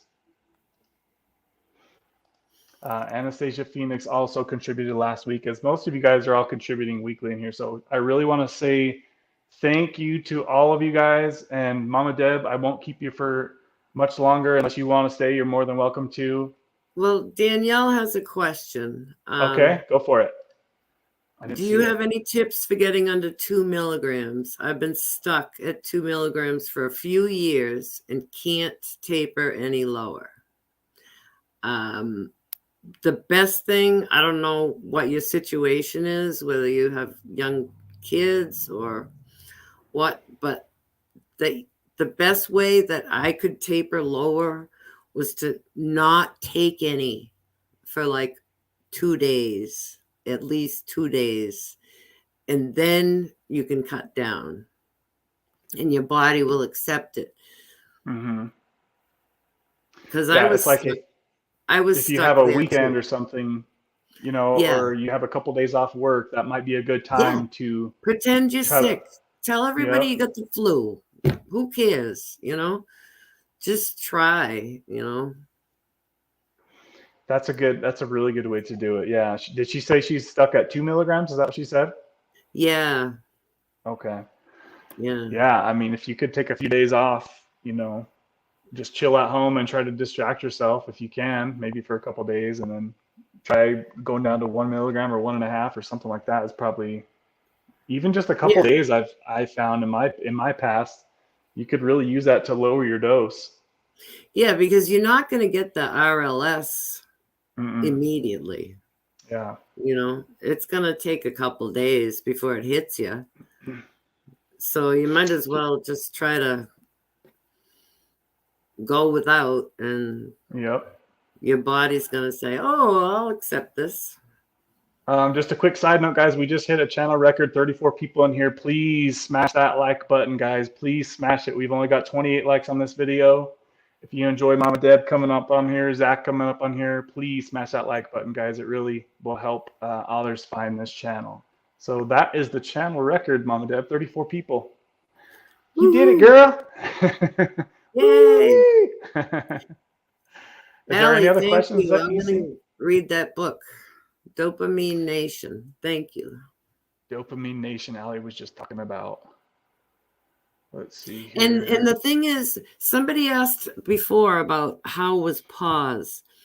I don't think I have pause. I think that I kind of went through some sort of little bouts of depression as I was tapering down, just trying to adjust to life without that stimulant or whatever you want to call it. I mean, I don't feel depressed at all. I feel a lack of motivation sometimes. But I don't want to get that confused with depression, because depression is not a good thing, you know. And if did you ever suffer with depression? Did I? Oh yeah. See, I feel like depression for me has just been here, honestly, for so many years. I'm just used to it. And I know it sounds kind of shitty to say, but it's like I'll have, you know, good days and bad days, but like overall, and I think it's just kind of where I'm at with my life. Like my life's just kind of on pause right now as far as like my business ventures, I guess you could say. And I think that's got a lot to do with it. Like if you're, as a man, you should be out there like doing shit, right? And trying to work towards your purpose. And for me, you know, to not be out there doing that all the time, I think that's really kind of holding me back as far as my depression goes. So I know that that's something I need to kick into gear here sometime, but I don't know. It's just like, it's different, I think, for a guy who's just kind of chilling out with his life, especially at my age. You know, it's kind of like I should be in my prime earning years, I think, right now, probably, and I'm just kind of chilling out. It doesn't help. Well, I wouldn't think that the U.S. dollar is going to be doing very well for too long. So yeah, it seems like it's going downhill every day. Yeah, everything's kind of going downhill. Yeah, I think like sometimes I'll think back to like how life was like 10, 15 years ago. It seems like it was so much better back then, other than my addiction, obviously. My addiction was going off the charts then. Yeah. I was skimming through some comments. It looks like Kimmy had said, I was a Christian until I got off of Suboxone and I reevaluated my life. What's your comment on that, Deb? Well, yeah, I kind of agree, but I don't, I sort of don't want to say it out loud just in case, I'm wrong. But, you know, you see people that believe that every single word in the Bible is the absolute truth. And I don't see it like that. There's too many contradictions. You know, you have people that teach you what you're supposed to believe, and that's what they want you to do. But if you read it for yourself and think for yourself, you can see differences. So I've never read the Bible, it's written so I don't by know. men. Some people think that God himself wrote it, you know, and I don't doubt in my mind that there's a creator. I don't know what his name is. I do not doubt that there's a creator. But that's kind of where I'm stuck. And like I said before, I never knew anything until I was 60 years old. So I'm only 4 years into this. So do you feel any different as far as like spiritually since being off Suboxone, or do you feel about the same with that? Sometimes I feel different. I feel like my brain is clearer and I can connect to not like, you know, la coming down from heaven or anything. It's just, I feel there's something that allows me to think, if that makes sense. But that probably doesn't make sense. So you have like maybe like a different sort of clarity about how you think about things or something about yeah that? I think I try to think positive, and I try to imagine myself saying, okay, in 6 months you're gonna be good and you're gonna feel great and you're gonna climb that mountain, because there's a mountain over there that I'm gonna go climb. And I'm going to do it. And I keep telling myself every day, you're going to do it, you're going to do it. And then you believe you can, and then you do. And that mind control, that mind over matter. Yeah, I could feel your confidence. So it's clear to me, obviously, that your confidence must have rose since you've gotten off Suboxone. I honestly don't think you would have been on this channel right now with me doing a live stream, right? Because I've tried to get you on here in the past. And now today you dared. Well, that was in the snow. Oh, you don't like to do much in the snow, all right? Do you guys still have snow out there? There's only one tower around here. Oh. And when it's snowing, which it was snowing those 2 times with you, first time my phone wouldn't do the camera or the microphone. And then Marky calls it my flip phone. And then the second time I had my laptop, but the internet wasn't working. Well, I'm glad it finally worked out today to have you on here. Yes, thank you for having me. And thank you for everything you do. Also, if we can maybe kind of pre-plan, have you back on at maybe the 6-month mark, if you would be down to do that. We can maybe talk about it in the future. Okay, because I want to see, maybe try to track how you feel between now and 6 months to kind of let the people know what they could expect. Because it's really good to get people that are going through what you're going through, because you know how it is. Everybody's at their own stage. Some people might be just getting off Suboxone, and now they're going to want to know kind of like what to expect in 2 months. So that's where this video is going to help out. So and don't give up, you guys. Don't give up. Never give up. Don't ever give up. If it's that important to you, you can do it. We're showing you guys how many people on this channel have done it and can do it. So don't ever give up, guys. Deb, I want to thank you one more time for all the support that you've done on this channel. I really do appreciate you a lot. Thank you very much. Okay. Love you guys. Thanks for having me. Love you, Mama Deb. Me. We'll let you get out of here, and hopefully we'll talk to you again soon, okay? Okay. Bye-bye. Okay, bye. Let me get these headphones off, guys. Kick me off. Let's see. Oh, shit. How do I do this? Out of here? Okay. Oh. Remove. All right, guys. Let me know if you can hear me okay. Am I talking too loud or too quiet? Shout out Mama Deb for coming up in here on the Wednesday live stream, baby. That was awesome to have her on here and to put a face to the name. I know Callie Love was wanting to see her. I don't know if Callie is in here or not, but I'm willing to chat with you guys for a little bit longer. I've probably got another 20 or 30 minutes if you guys want to chat. If you guys have any questions, I'm glad that she could go through some questions before she got off of here. Let's see here. Daughter of the King says, every little thing you kept track of is helping others, Kev. Thank you. I appreciate that, Daughter of the King. Thank you. How long did you have them for? Let's see. I'm just kind of scrolling up through past comments, guys.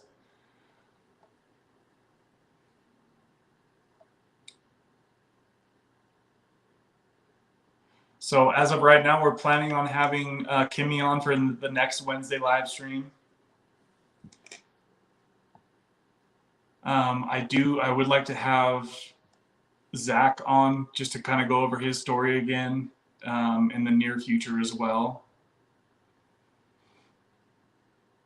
If you're somebody watching this on the replay and you would like to share your story on the channel, how Mama Deb did today. Sorry, it scared me. If you would like to be on the channel to share your story, drop me a comment and then we'll kind of put you in line with the others who are coming on, guys. Okay. Let's see here. I just got a notification. Oh, so Mama Deb's just sent you a $10 Cash App, baby. She says, for love you, Kev. Love you too, Mama Deb. Thank you very much, girl. She's always up in here sponsoring the shows, guys. Thank you, guys. You guys have been really gracious today with the Cash Apps and Venmos and Super Chats. I really, really, really fucking appreciate each and every one of you guys who find value in this community, guys. Thank you very much. Each and every one of you guys. Thank you, thank you, thank you.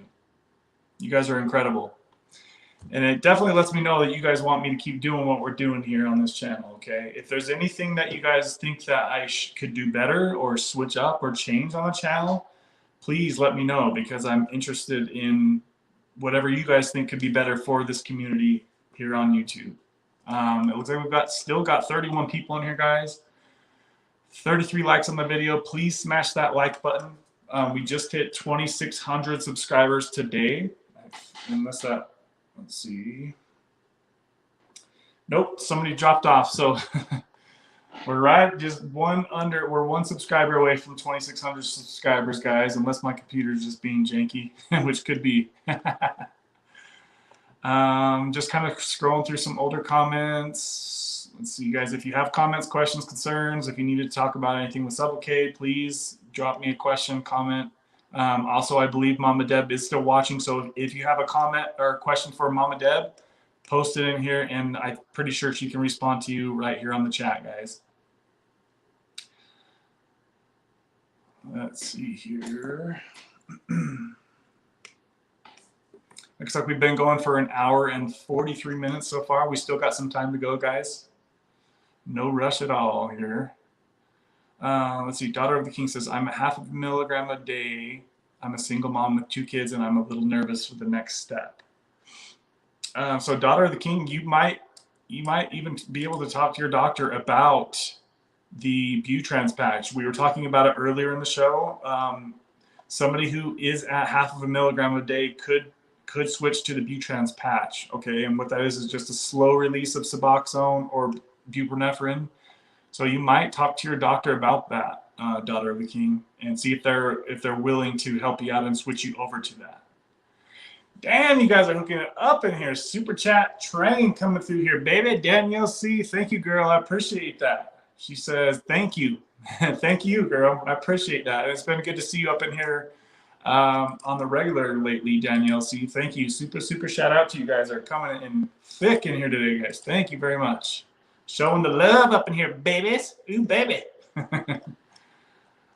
Let's see. Let me get down to some recent comments here. Danielle, do you have any questions, comments, anything I could throw out here for the crew as you're on here? Let's see. She says, I really love you. I really love all you guys and enjoy coming on here every week. You are all a huge inspiration. Thank you, Danielle. I appreciate that. Let's see. Marky says this year is gonna be the year for everyone. I know Marky said on the last live stream something like 2023 the year. What do you say? The mass butte exodus or something like that. That was freaking hilarious.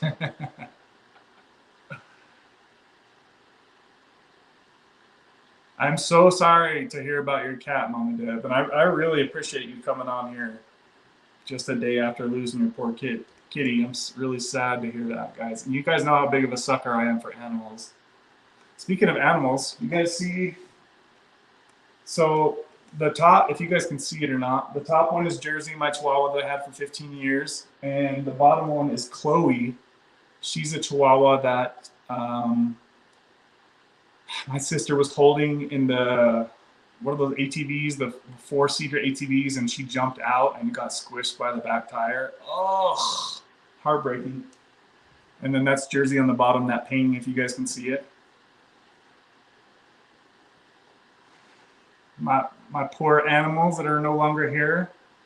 It's always good to keep the memory alive.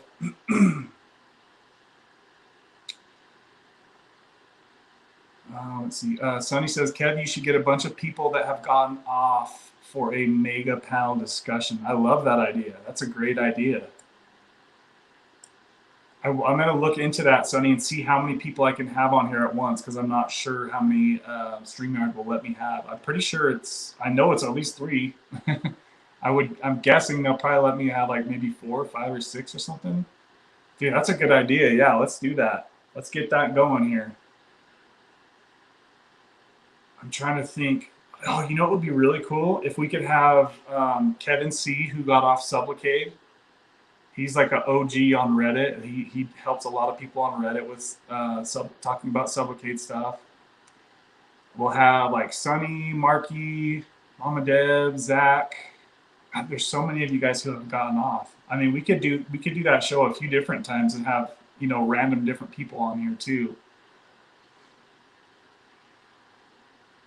Carrie says, I missed how much she was on. Mama Deb, are you in the comments? Yes, she is.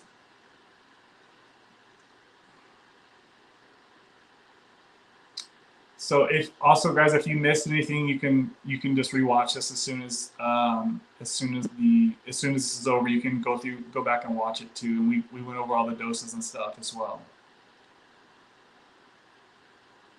Amy says, I missed the beginning. How long was she tapering for? So Mama Deb is right there in the comments. I'm sure she's probably already responding to you guys. Let's see. Amy goes slow. I'm so proud of you, Deb. You are so amazing. Let's see. Allie says I have to go. See y'all next week. All right, Allie, have a good week. Thank you, Deb. I was curious. I'm on a high dose and I'm wondering how long it takes. So yeah, it'll be different for everybody. Amy, what's your dose? Are you on like 16 or something? Also, feel free to go check out Zach's channel. He was on an extremely high dose. Mama Deb or Marky, if you could post a link to Zach's channel. He tapered down from 42 milligrams, I think it was, to nothing, and he's off within a year, guys. Absolutely mind-blowing, incredible emotional power to be able to do that.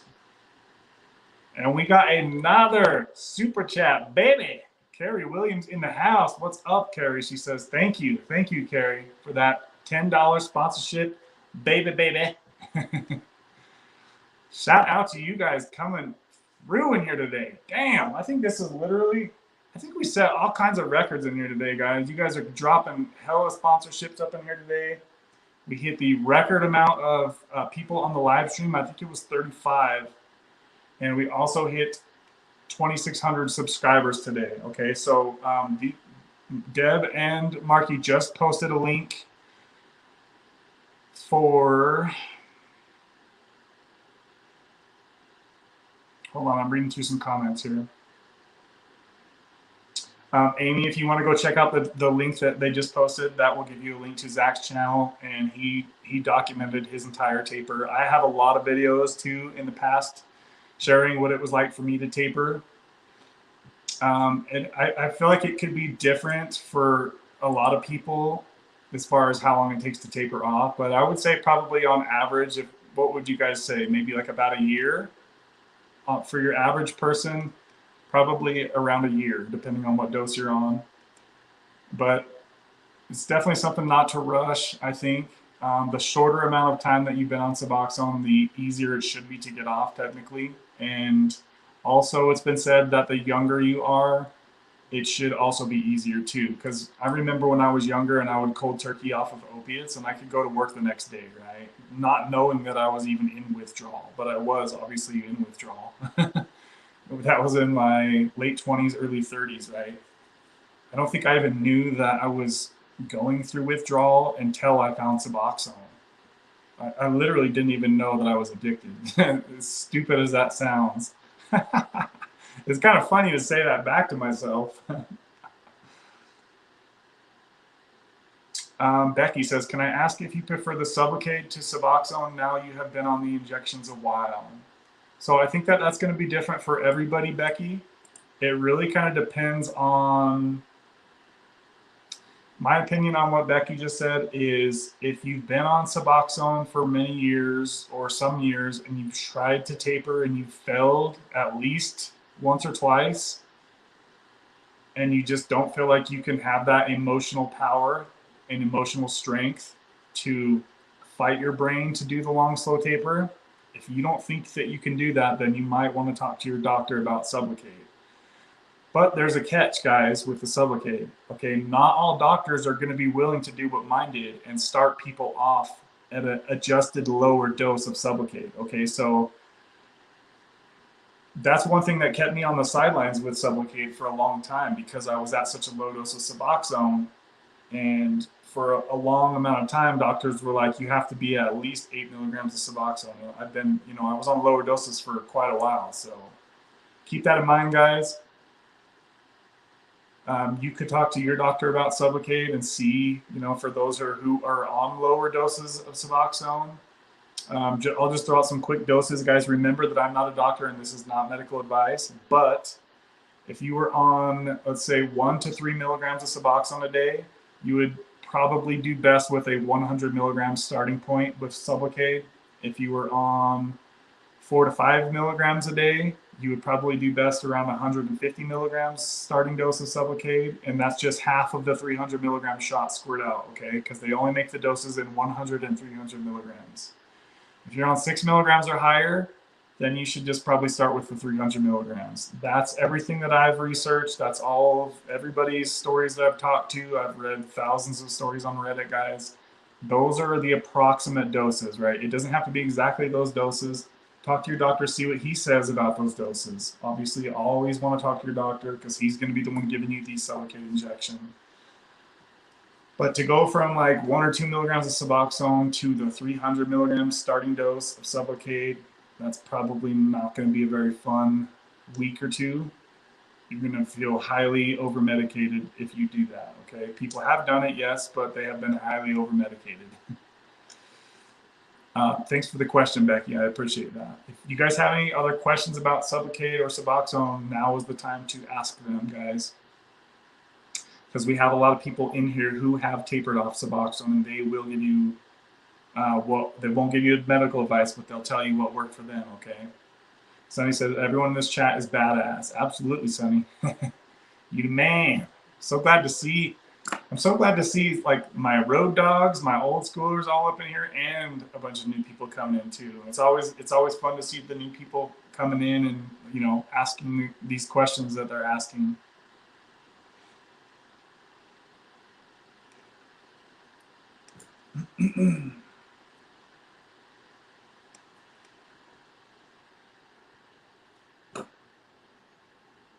My computer sounds like a rocket ship.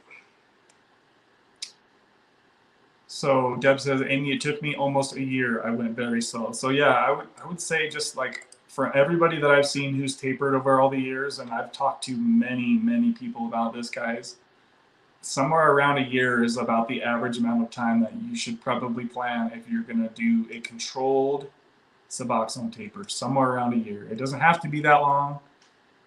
If you're feeling froggy, you could maybe shoot for 6 months, but that's a little aggressive.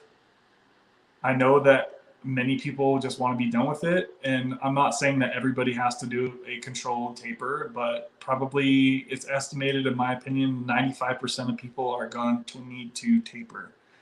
It's very, very rare to hear of somebody who just jumped off of a high dose of Suboxone and never took it again. It's very, it can happen. Yes, it's possible. Yes, but most people are going to need to taper. We have the info.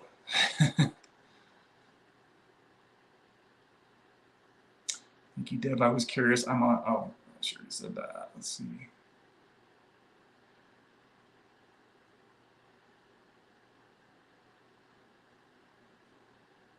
Sorry, I guess I'm kind of skipping around the comments here. Rachel, are you still here? Oh, I didn't see Rachel in here earlier. Oh, wait, yeah, I did. She's right there. I am, but I was behind Marky.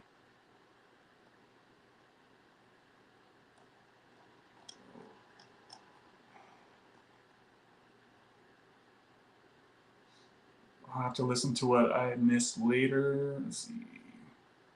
I know you ride a sport bike. Have you ever ridden a Harley? Yes, actually I have. My buddy has a big blue one that I rode. Man, it was kind of intimidating because I'd never rode a bigger bike like that, but I did ride it for like 10 minutes. It was an interesting, very different experience to riding a sport bike for sure.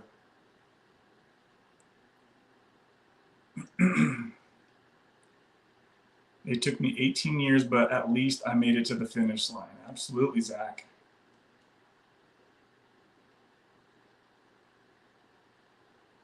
Thank you, Deb. I'm working up the courage to start tapering. This is the right place to be, then, Amy. If you're wanting to start tapering, you know, tell us how it's going for you, what dose you're on, and then check in with us every week, and we'll keep the emotional support for you, because I know a lot of people feel like they don't have anybody they can talk to about this stuff in real life. So you can find your people here and resonate with other like-minded people who have been through what you're trying to go through, Amy. So good to see you in here asking questions. Amy, I didn't even know you were considering tapering. The future is what counts. You're an inspiration, man.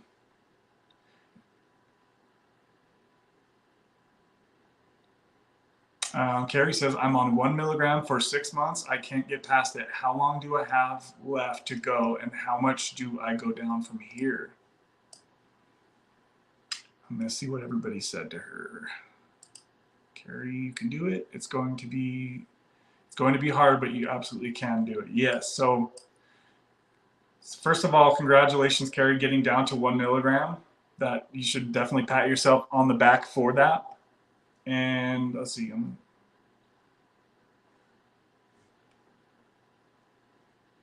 Yeah, I would say try to do what Deb was talking about earlier. You know, try to take just a couple of days and just try to go without it for a couple of days, and then slowly lower your dose from there, you know, or even go like tomorrow, if you could go 0.75 milligrams for one day and then go 1 milligram, do the alternating doses. I know Dr. Chris Park talks about that a lot, and I've tried that as well in the past, and it has worked to where you're not going right from 1 milligram to 0.75, right? You can go every other day, 0.75, 1 milligram, 0.75, 1 milligram, and then mesh down to 0.75 that way, something like that, right? Or if you can cut your doses even more precise than that, you know, then you could maybe go the next step between 0.75 and 1 would be, what would that be? 0.875, something like that. Just depends on what tools you have to be able to cut the dose up. And this is kind of where Suboxone fumbled the bag, and they didn't make smaller doses for people who are tapering, right? And they say on the strip, do not cut the medication, but we have to cut the medication or else we would be jumping off of 2 milligrams. I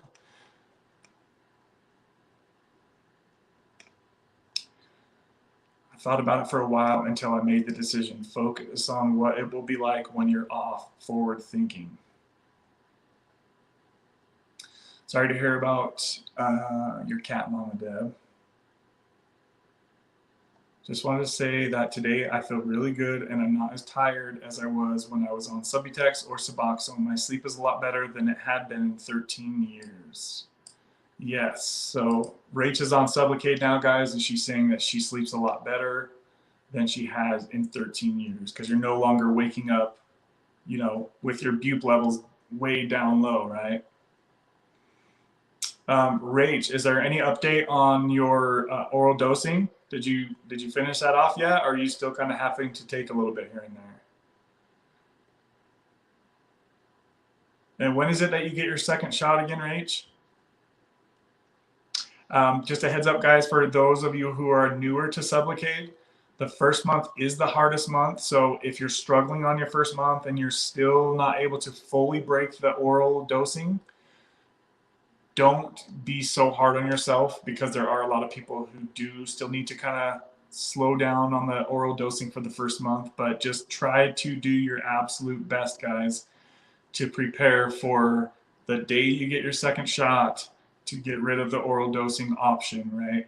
I know a lot of you have heard me say this stuff before, but I'm saying it again for the newer people who are newer to Sublocade.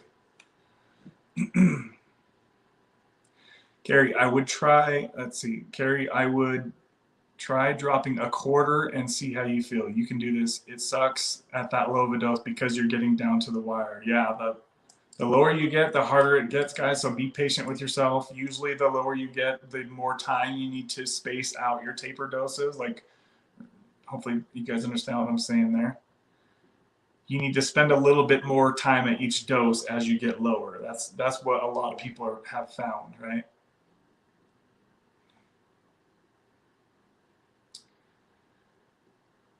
Carrie, take that 1 milligram and cut off a tiny sliver. That will be your new dose for a few weeks, then repeat. Carrie, I went to 0.9 milligrams after 1 milligrams. Yeah, see, so if you can like really strictly cut the doses, like how Zach was doing a diamond scale.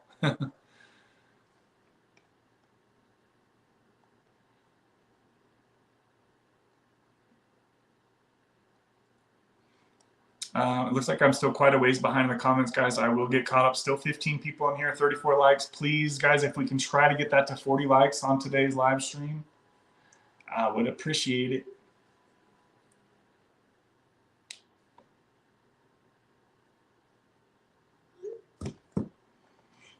Just be in the present, everyone. Positive self-talk always. Yes, and I could really tell that Mama Deb has a lot of self, positive talk, and like you can tell her mindset by how she was talking.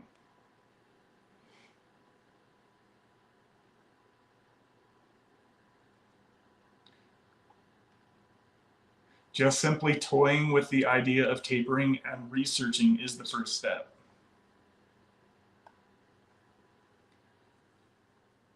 And another thing too, guys, hopefully you guys are getting your Suboxone from the doctor, and hopefully you can talk to your doctor about what they say about like a taper plan. And then you can kind of come up with, maybe take some stuff that we're talking about here and then also talk to your doctor. Maybe bring up some stuff that you learn here on this channel with your doctor, right? Because I've talked to 4 different doctors now about this stuff, doctors who prescribe Suboxone, and I have almost every time I've been able to give them some information that they didn't know about, right?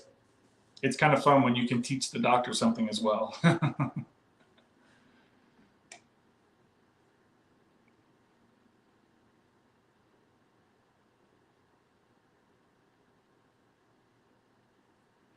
Become addicted to quitting.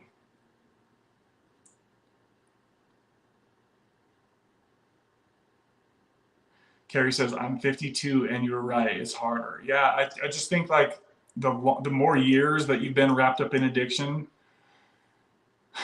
it could make things a little bit more challenging for you when trying to come off. That being said, we just seen what Mama and Deb did, and she's in her 60s, right? And she tapered off within a year as well, so.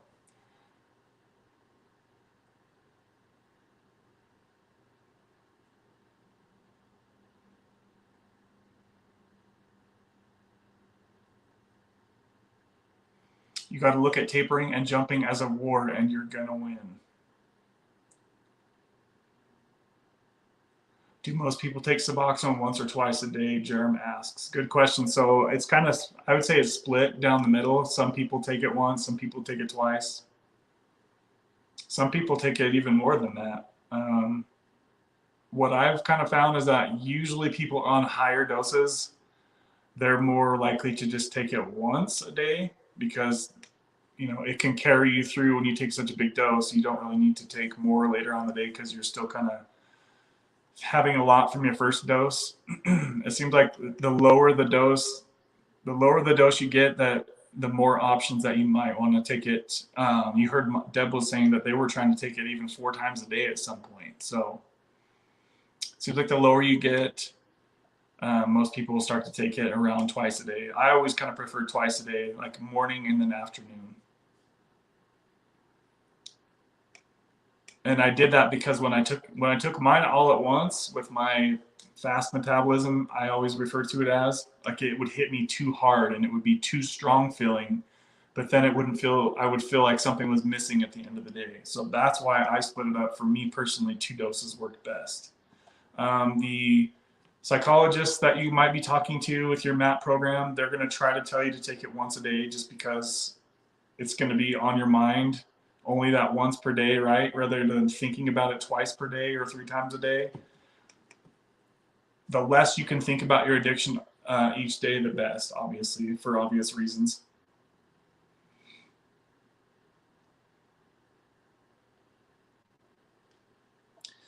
My doctor said most of her patients did twice daily, but she said it's a mind thing because we don't need it twice daily.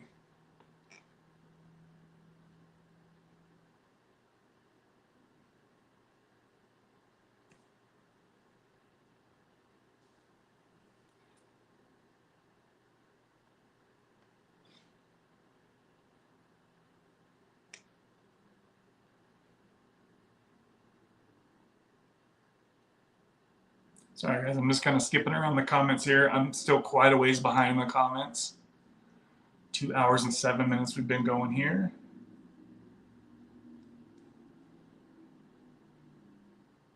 Zach says, yes, the worst was at the very end for me, even though I was at a microdose at 0.025 milligrams.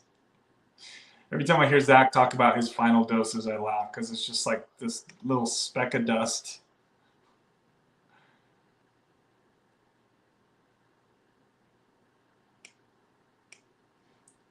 Oh, awesome, Rach. So she says, nope, I haven't anymore since the live. I get my second shot on the 24th. Congratulations, Rachel. That's freaking badass, girl. Hell yes. Awesome stuff. Yeah, see, I knew you'd be all right.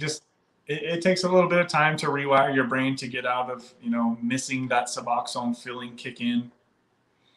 So good. Now you've beat the oral addiction to Suboxone. Now you can go on cruise control with Sublocade for a while, right? Let your brain just rewire to feel normal. You get your second shot on the 24th, so 2 weeks from today. Yeah, you'll be cruising by then. Cruising. Awesome stuff.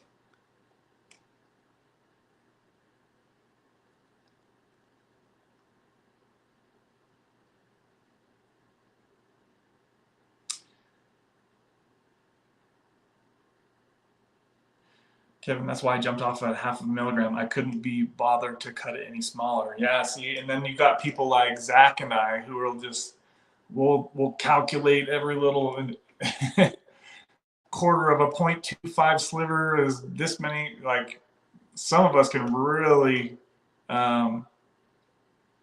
be OCD about tapering doses, right? And then some other people are just like, dude, this is like stupid.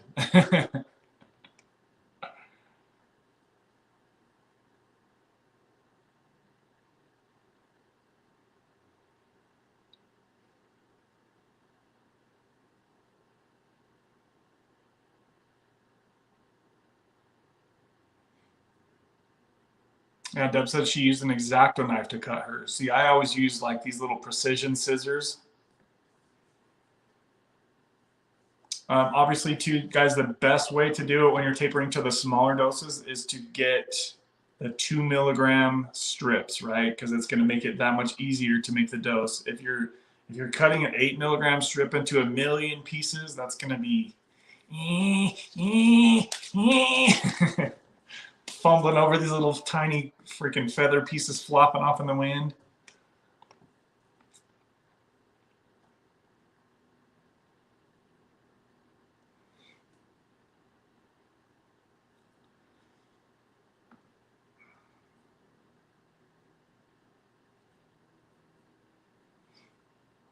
Kimmy says, for me, it wasn't even rough until I jumped completely.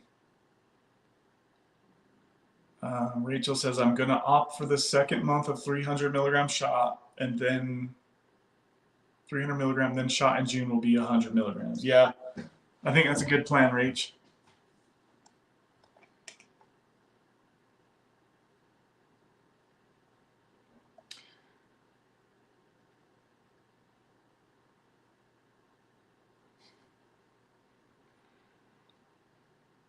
So Carrie says, I have both 2 milligram strips and 8 milligram strips cutting. Yeah, so I made a video, Carrie, I don't know if you've seen it, but I show, you know, what it's like to cut to little tiny doses. You've probably seen it before here on YouTube. If not, you can, I'm sure there's other videos of people showing how to cut too. I think there's a couple other videos.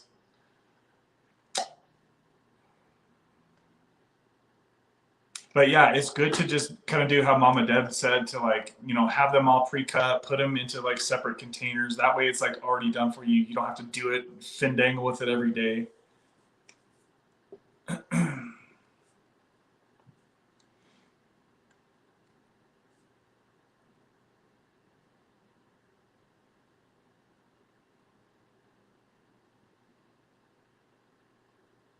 Yeah, like Deb said, Carrie, come check in with us next week and let us know the progress you had this week or didn't have. Even if you didn't have progress, still check in with us, let us know, because it's always good to have like that, you know, people support you as you're going through. Even if you're just making little small improvements here and there, we'll still root you on and keep you going, right? Even if somebody goes backwards, right? Let us know if you're struggling. Be honest, guys, because, you know, we don't know each other like in person and day to day, so it doesn't do anybody good to lie about this stuff.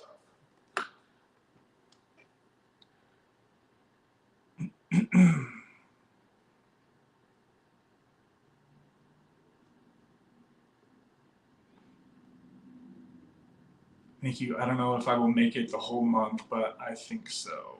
Yeah, I think you will, Rach.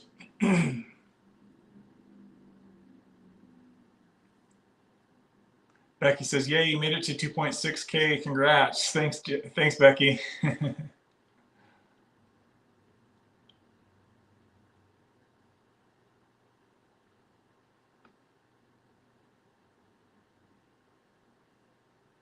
Definitely switch to the 2 milligram strip. It helps at the lower dose. Much easier to cut up, Danielle says.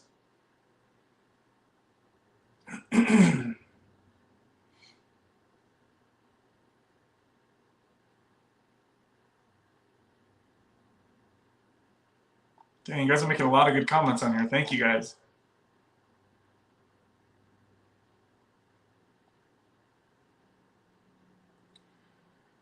I will. I'm just scared I'm going to wake up and feel sick, which is completely irrational. Yeah, Rach, there's no way that 300 milligram shot will go away that fast. that thing will take a while to wear out of you, I promise.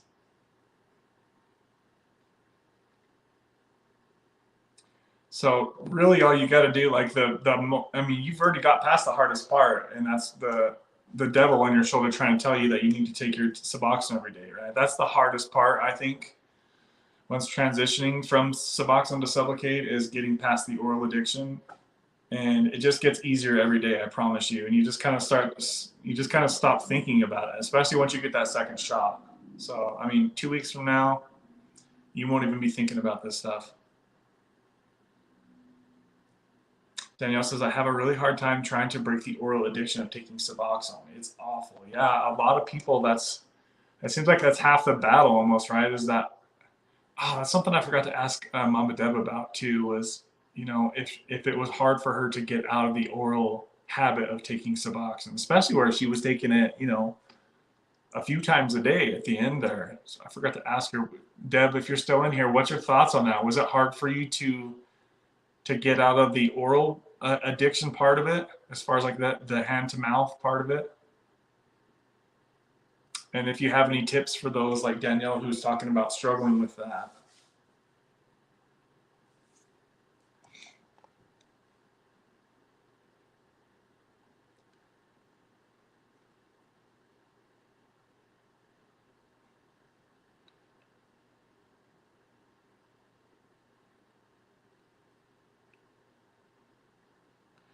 That's a good idea what Sonny says. So he says, when I was on that final sliver, I would refuse to take it all day and torture myself until the night.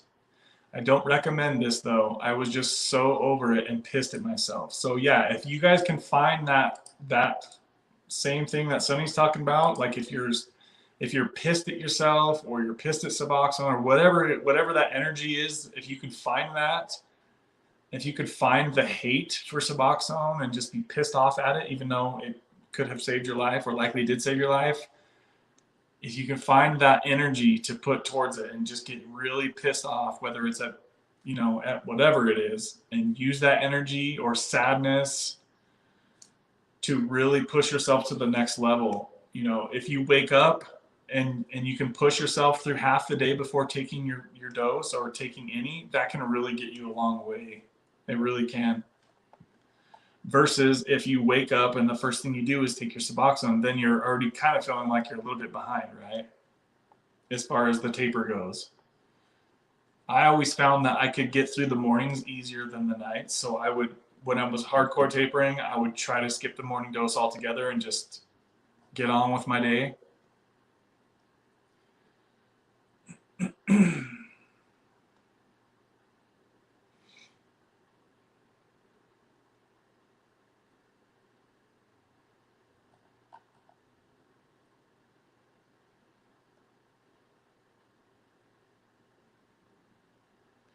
I like this question. Rachel asks, she was talking to Kimmy. She says, has anybody noticed that you're different? That's a good question. For those of you guys who have gotten off of Suboxone, do people around you notice like a difference? Do they say anything to you about something that might be different with you?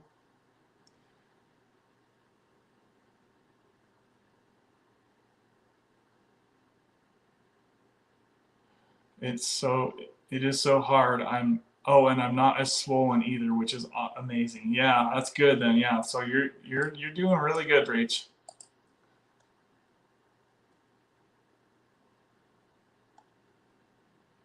And however good you're doing right now, you're going to be doing even much better. The day you get that second shot, I'm telling you, cruise control from then. Don't even think about this shit. Sonny, yes, I would torture myself too in active addiction. I would have my bottle weighing around telling, screw off, waiting hours to pass without taking it or taking more. It's just crazy.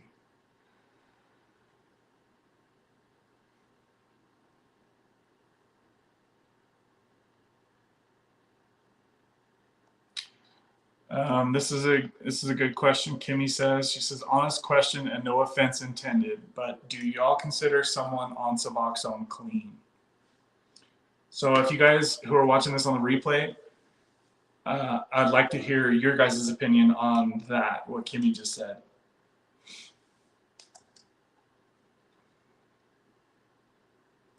I didn't have any issues with the oral habit, Zach said. That's freaking crazy, dude. What?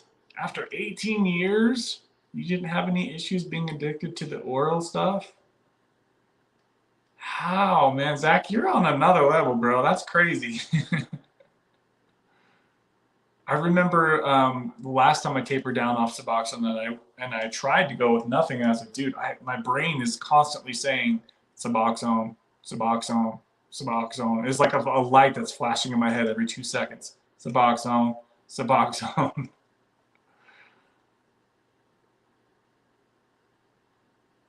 I was just so sick of taking it and I never wanted to put another piece in my mouth again. Jerem says, I'm on 4 milligrams of Suboxone. My doctor said she won't prescribe Sublocade because my Suboxone dose is low. Yeah, see, Jerem, all doctors are going to be different. I went from 4 milligrams of Suboxone and I started on Sublocade at half the dose, 150 milligrams. So not all doctors out there are going to be willing to do that like mine did. Some people in your shoes, Jerem, if you know that you're not going to be able to do the taper or you don't want to do it, some people in your shoes have just climbed their dose up to 6 or 8 milligrams and then gotten on Sublocade. Like some doctors will just have you bump up your dose for a week before. It's kind of what's that saying, guys? Got one step backwards, 2 step forwards, or some shit like that. Like you're technically going backwards with it because you're raising your dose temporarily, right? And then you get the shot, and then you cruise out from there. So just something that you might consider, Jerem, or just try tapering if you haven't tried that yet.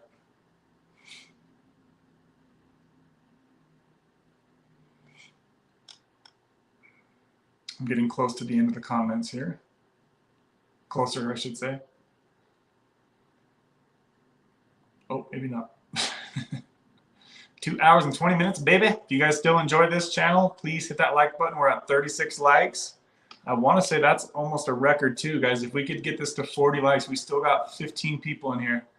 Please, guys, if you haven't smashed that like button yet, please do so. 40 likes would be awesome. That would be another awesome record to have for this live stream, since we had a record amount of people on here today too. Let's see.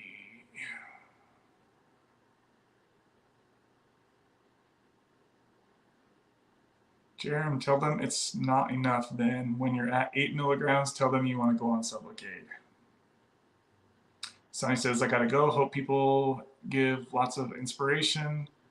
It's all about support, and there is a lot of that in here. Absolutely, Sonny. Have a good day, my friend. Good to see you in here, and thank you for the super chat, baby. Thank you, Sonny. Real quick, I'm going to go ahead and thank everybody who contributed to today's live stream. We had a lot of you guys, and I hope that I'm not missing anybody here. And there goes a Harley right now, if you guys hear that. So we had Kimmy, Anastasia, Sunny S, Marky Rizzo, Jerem 1979, Mama Deb, and Danielle hooking it up in here, guys. Hooking it up in here, guys. I appreciate all the love and support you guys show me here on this channel. I really hope I didn't miss anybody on that list. If I did, my apologies. I don't think I did. Shout out to you guys who find value in this community. I really appreciate you guys for supporting me here on this channel. Kimmy says, I don't think it's up to me to tell anyone else if they're clean, but I didn't consider myself clean on Suboxone. That's just me. Please no one take offense. Yeah, we know you don't mean no offense around here, Kimmy. You good, girl?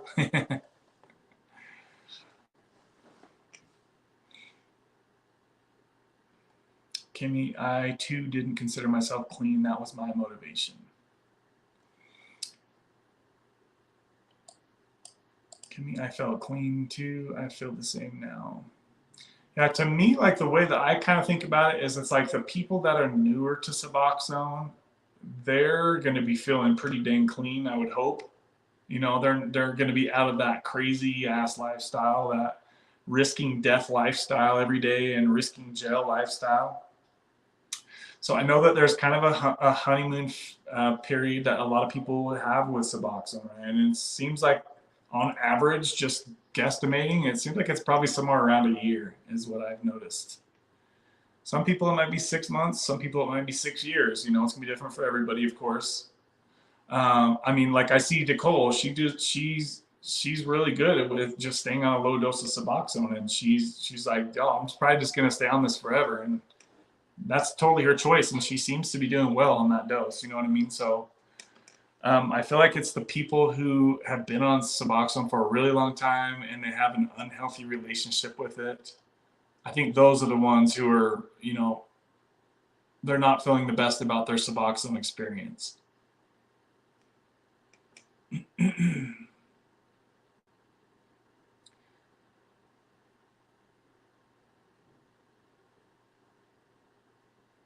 So what's your opinion, Kimmy, then if somebody takes caffeine pills, are they clean or are they not clean? Because caffeine is a drug, right? So that's, I don't know. It's like it's almost like you could kind of find a way to think about it either way. I definitely feel like people who abuse their Suboxone, or they're getting some, if they're using it recreationally, then I don't think that that's really clean. It's really interesting though to think how different everybody thinks about that, because I've seen a lot of people say, I've seen such a variety as far as like the comments that people will say about that.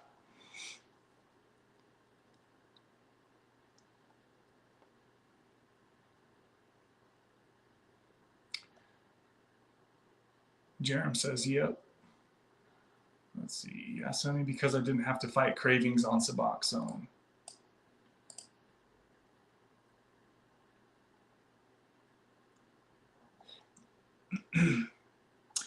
Oh, that's something I was hoping to ask you about, Zach, and hopefully I can ask you that when you're on the channel. So Zach says, I don't really feel any different than I did when I was on subs. I just lack the superpowers. So that is really interesting to me because I know that Sonny had always said he felt like he was so different on even half of a milligram to nothing. But then I see Zach say that he don't really feel any different. So that's something that I would like to dive into a little bit deeper and maybe even have both of them on at the same time to kind of maybe get some clarifying answers on that.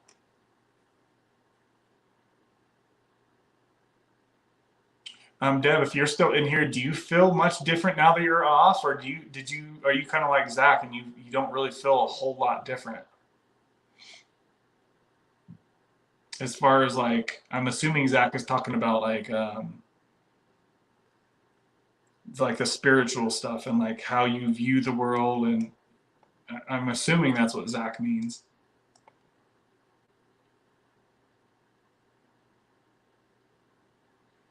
You start laughing and enjoying again, that's a much more pleasant person to be around.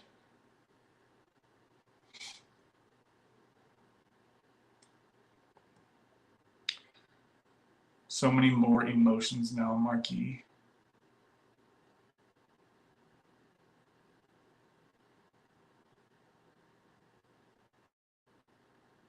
So Kimmy says she feels so different. Dang, you guys are going off in the comments. I like this. It's funny because, what was it, last Monday? It was kind of slow. So I was kind of trying to drag the combo out a little bit, but you guys are killing it here today with the conversation, keeping this combo going, baby.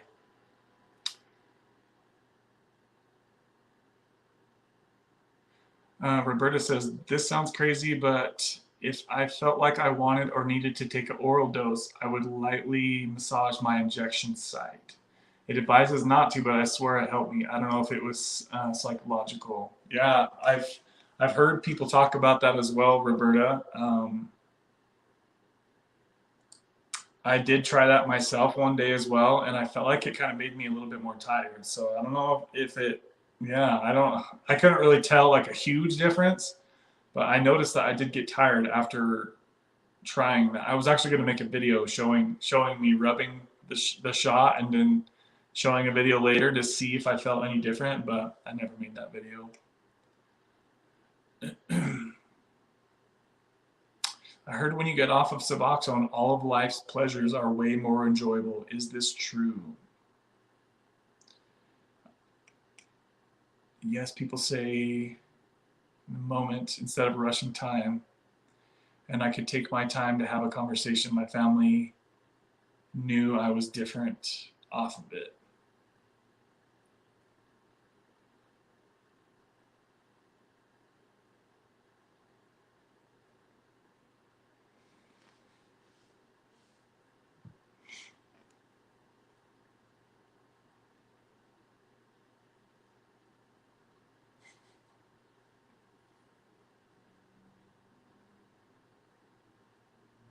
Caroline says, how do you use Suboxone recreationally? Woo.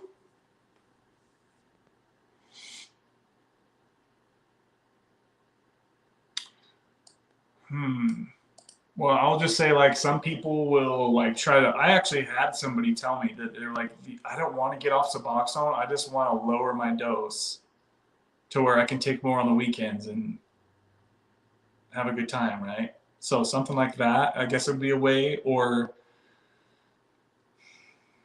I mean, there's other ways. I don't really want to say too much on here. I don't want to give any like bad ideas out. But basically, like, if your Suboxone dose is too high and you're feeling over medicated when you take it, that's likely not a good sign.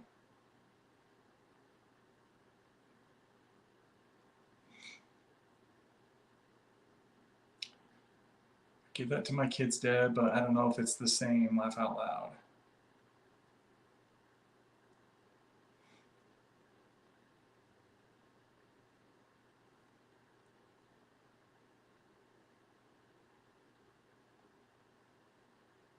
So Zach says, I just feel normal like I did when I was on my stable dose because I always took my dose in a very stable way for many years.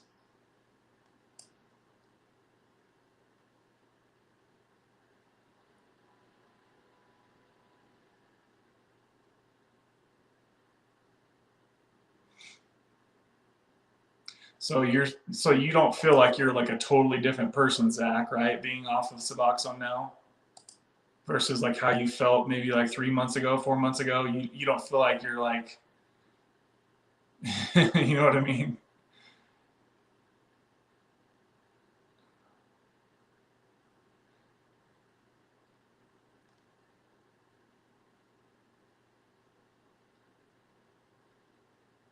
No, Kimmy, I got you. I don't think anybody feels like that. Kimmy says, I don't want anyone to think I'm judging them. Let's see, I'm judging them. I'm not. No, I know you're not, Kimmy. You're questioning that is, it's a question a lot of people ask. So I definitely don't feel like you're judging anybody at all. I hope nobody thinks that Kimmy is being that way, because we all know that we're all on different levels with our recovery. Some of us are fresh off the streets, and some of us have been taking Suboxone for 20 years. So it's going to be different for everybody. So I don't feel like, I don't think anyone's thinking that.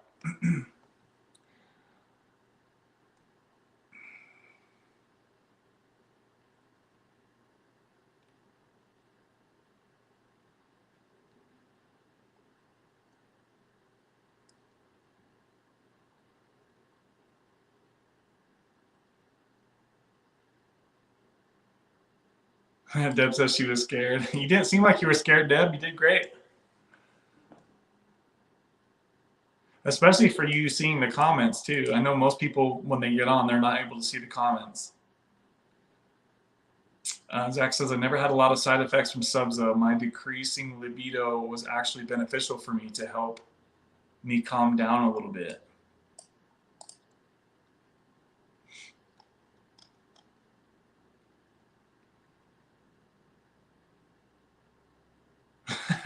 Zach, my libido is crazy. Talk about blue.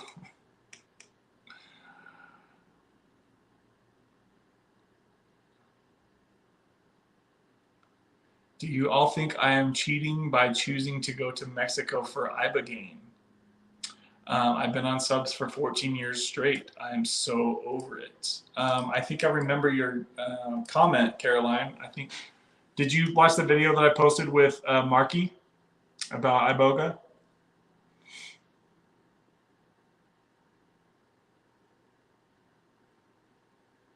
I know that that's not cheap to do that. I don't consider that cheating. I don't really think anything is cheating if it's going to help you move past the thing that you want to get past. I definitely don't consider it. I know a lot of people take, ketamine infusions? That's another thing some people have considered. I mean, it says to me that you're pretty damn serious about it if you're willing to take the money and the time to go for an extended stay vacation like that. It tells me that you're you definitely are over it and you're ready to move on. So I congratulate you for doing what you need to do and doing the research, obviously, to put yourself in a position to where you can try to move past this, baby.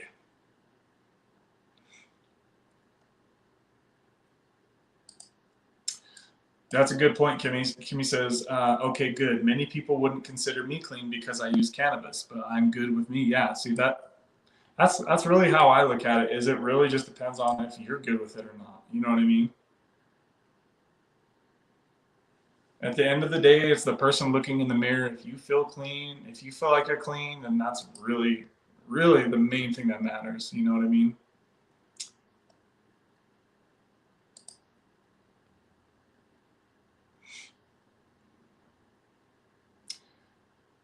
I was thinking Marky would post something about the ibogaine stuff, but I'm not sure if he's still in here. Marky, did you see the comment that she just posted about that?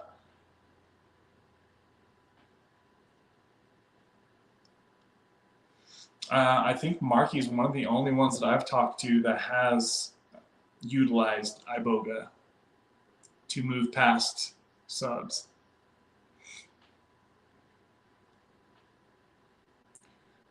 How did I miss all these comments? What the heck?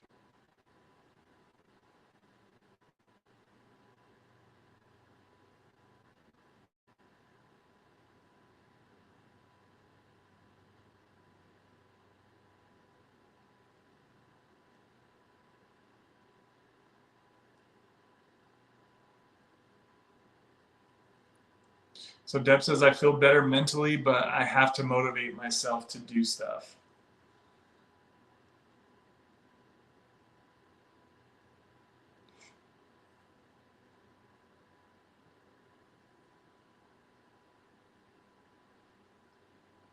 Dang, you guys are going off in the comments. Dang, there's still 20 people in here, guys. Please smash that like button. We're at 37 likes. 3 away from 40. We can do it. Put your back into it. You can do it. Put your back into it.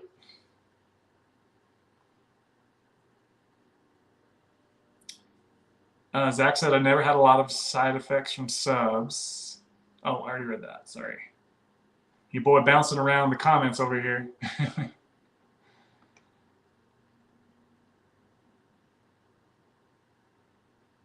Oh, there's the, okay. So I got.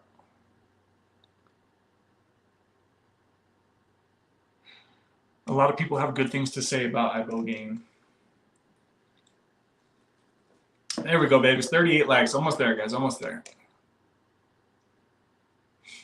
Now I feel way better than when I was tapering, but if I weren't comparing when I was on subs, so now I really wish I could say I felt differently, but I don't. I appreciate the honesty, Zach. See, it's just so different. Like one person's gonna say you feel like a totally different person. You know, we had a couple people say that, and Zach says he doesn't feel really a whole lot different. He just doesn't have that burst of energy. But he doesn't feel like he's a totally different person.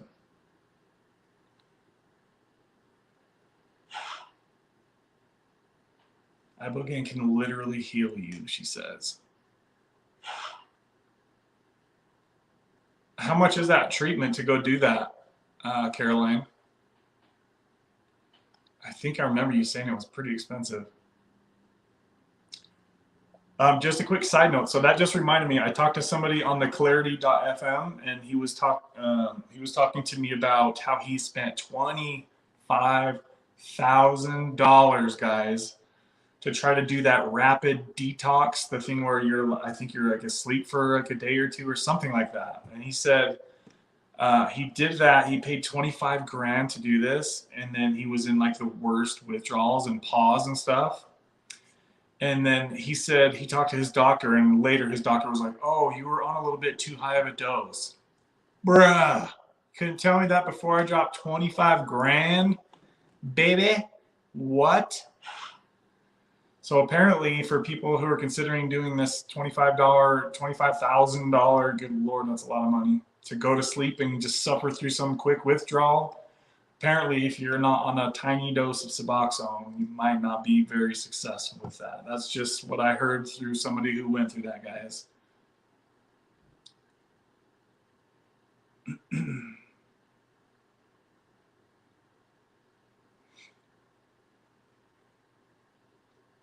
Oh, there's Marky talking about it. So Marky did microdosing iboga in January.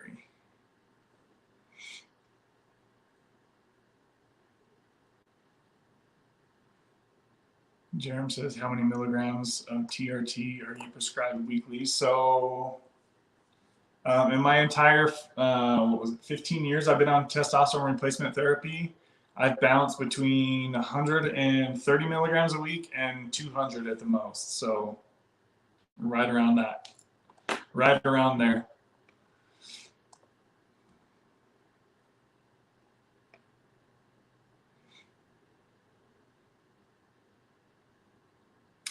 I always kind of felt pretty dang good on about 150 milligrams a week was like my sweet spot. So yeah, if somebody was not on Suboxone or Sublocade, they could likely drop that down a little bit to maybe around 100 milligrams. obviously talk to your doctor, and this is not medical advice. And obviously it's best to have blood tests done to test your levels. CBC test.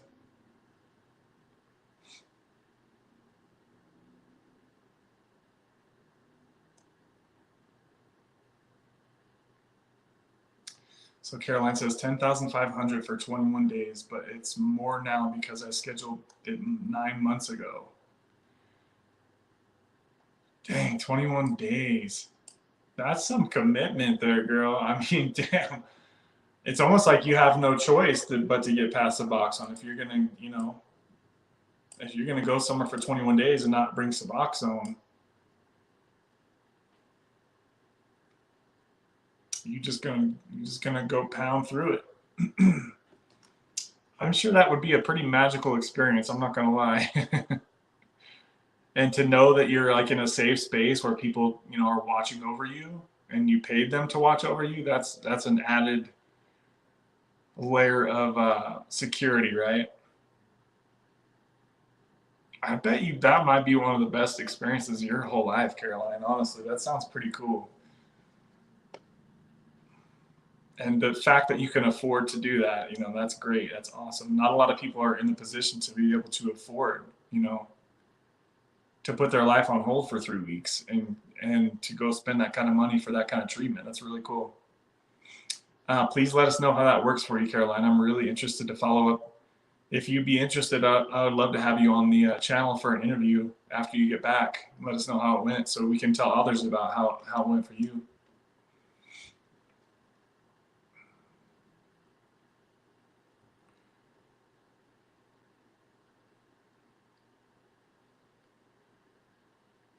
Oh, wow. Okay, so Caroline says if I wasn't detoxing subs, I would choose Iboga, but Ibogaine is safer. See, I didn't even know they were different, guys, so my bad on that. Apparently, I just thought it was the way that people were wording that. So apparently Iboga and Ibogaine are different. I just thought it was the same thing. I did not know that. Thank you for the information there.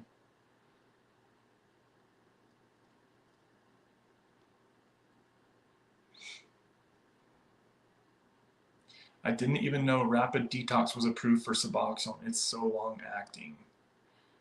It might, I mean, I'm pretty sure any doctor can do anything any way they want, right?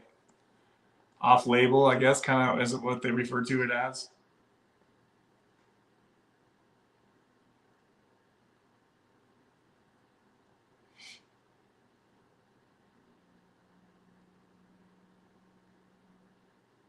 Marky says it was amazing, Caroline. I'll keep it with me forever. Let's see. So she leaves Tuesday, May 23rd, super nervous. Awesome. Yeah, hopefully you've seen that video. I think I posted a link on your question or comment that you posted a while ago, Caroline. I posted a link to the video that Marky Rizzo right here in the chat came on and did on the channel. And he talked about his Iboga experience.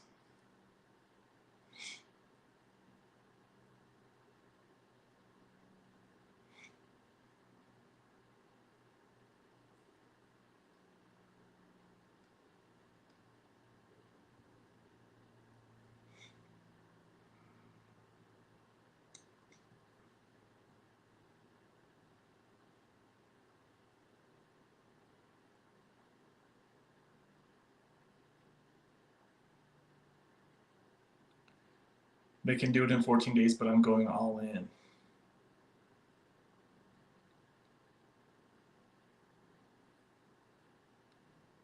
I'm just terrified of any disassociative. That's kind of how I am. Well, isn't that the thing that kind of trips me out about you, Kimmy? Because you said you like the 420, right? Doesn't that, to me, like whenever I tried 420, like I freak out, not in a good way.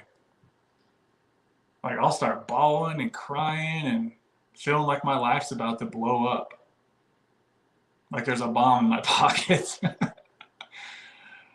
It's just so weird how different these things work for each of us, right, guys? Some people love the 420, but it freaks me out. It scares me bad.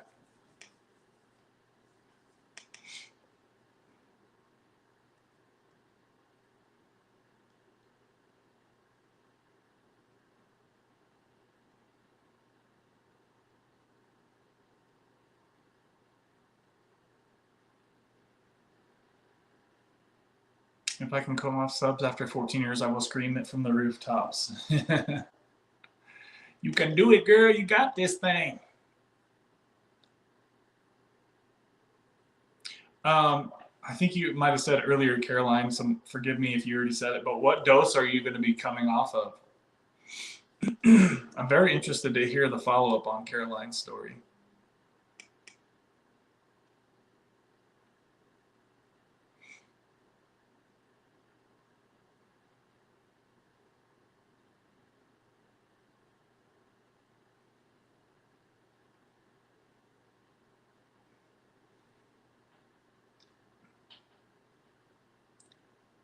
Jerem says 420 gives me major anxiety. Yeah, that's how I am too. And I've always been that way too, anytime I've tried it. Oh my gosh, guys, we've gone 2 hours and 46 minutes. I got to get to the gym here soon. We're going to wrap this up in the next few minutes. Please smash that like button, guys. We're only 1 away from 40. We're setting all kinds of records on this live stream, guys.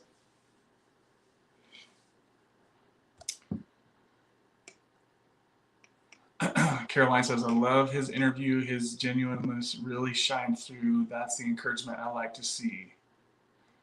Good. I'm glad you watched that, Caroline. And I'm sure there's many more. I'm sure you probably watched plenty of people's other interviews as well on YouTube. There's probably quite a few, I think. I take a few puffs every night, Kimmy. I know a lot of people say that the 420 helps people sleep.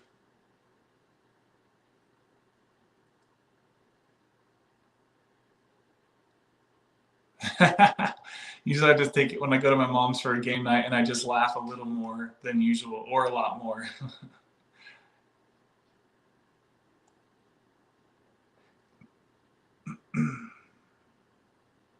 How old is Suboxone? When was it produced? I think it was 2003.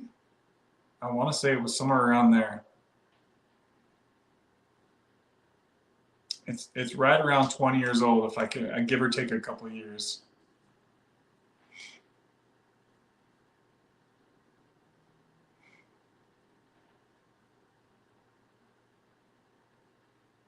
$420. I've always been an advocate. See, a lot of people get some enjoyment out of the 420. See, it's just like some people are like, no way. See, I can't do it. I just can't.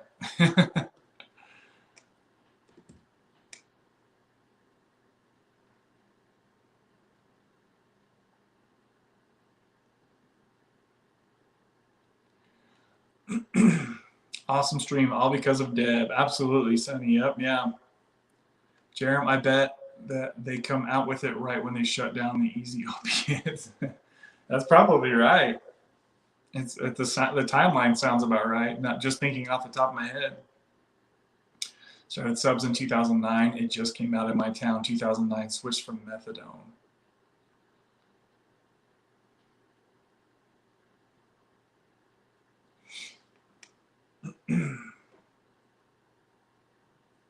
Becky says this was a great live today. 100. Absolutely, Becky. Thank you.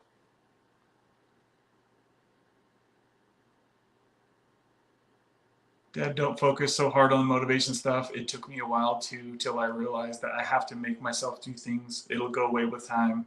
Once your sleep gets better too.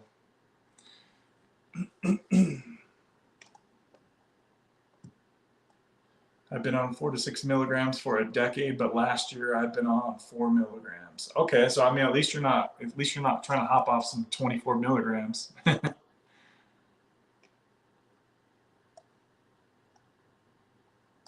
That'll definitely help your situation, Caroline, for sure.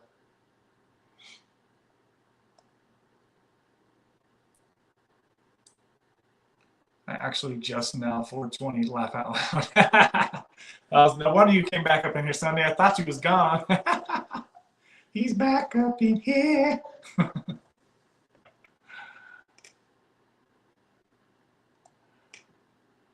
Caroline says, happy to catch a live.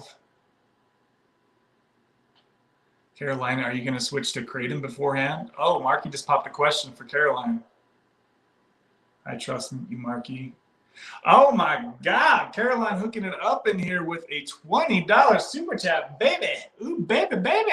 Thank you, Caroline. I can see your picture pop up on here. Good to see you. Oh, you got a puppy.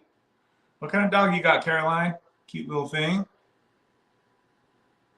can see your picture pop up here on the screen. Thank you, thank you, thank you, Caroline. Shout out to you, Caroline, for the $20 super chat, baby. Ooh, baby. So Caroline's gonna check back in with us, guys, and let us know how her experience goes. So look forward to that. Even if she doesn't have to come on here, obviously on the live stream, but I would love to have her on here.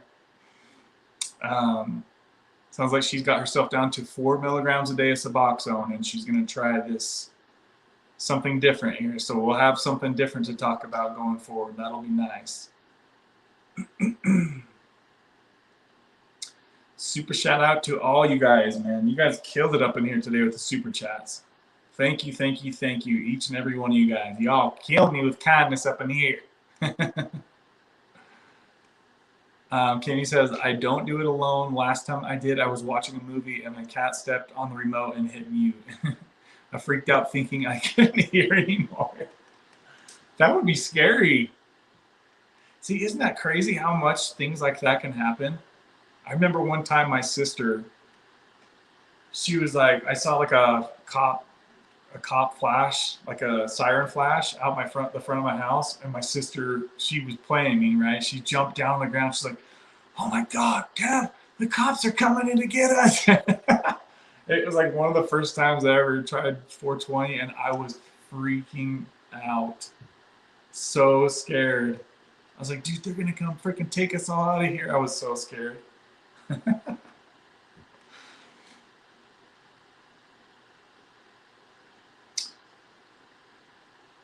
Let's see here. So get there and do a test that evening, then next morning flood. Oh, so she's got a corgi. Yeah, I couldn't see your picture until it blew up here on the screen. So let's see, get there and do it. Oh, so they do like a test dose. Okay, I gotcha. So how long do they, like how many days in a row do they give it to you? Like every day that you're there or just like for a few days, or how does that work exactly? Oh, so Caroline clarifies she's not switching to anything. She's using this experience to get off of subs. Sorry, I didn't mean that she's switching to like a different addiction. I didn't mean to say that. If I did say that, I hope I didn't. Oh, I'm sorry. She was talking to Marky. So Marky had asked if she's gonna take kratom before, and she said no, she's not. I gotcha.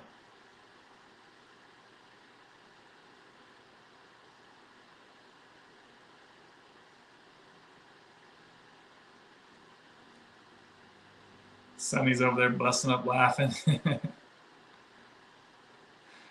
420 has always made me focus for studying or work. It settles me down.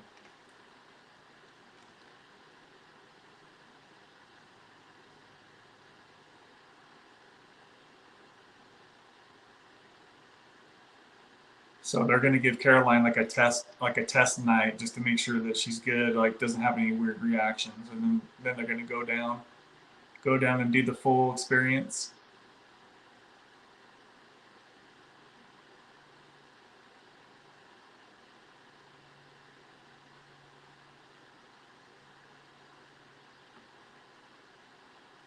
She got a lot of babies. Laugh out loud. Love you, Kevin. Ooh, baby, baby. You guys remember that song? Oh, who was that? Is that Salt and Pepper? Baby, baby. That would date me a few years. Baby, baby. Ibogaine, Riviera, and Maya. Riviera Maya? Did I say that right?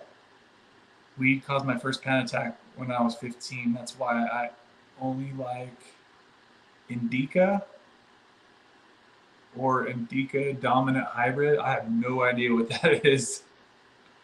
Is that like a certain strain, I'm assuming? To me, it's always been like that for me. I never get anxiety or freak out. It makes me focus and get in the moment.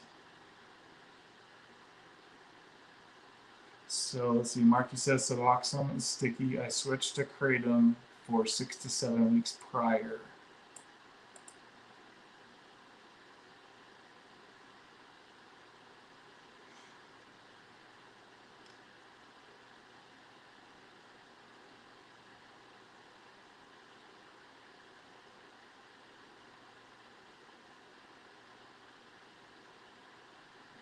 Boosters. What's the boosters?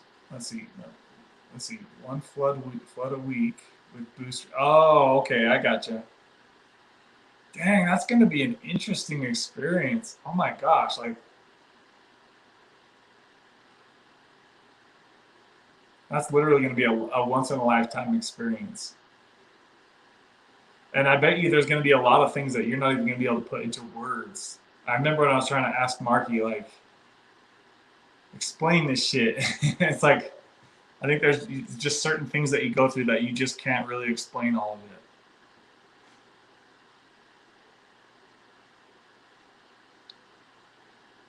The doctor at the clinic said that Suboxone used to be the hardest thing they detox, but now it's the new heroin with fentanyl.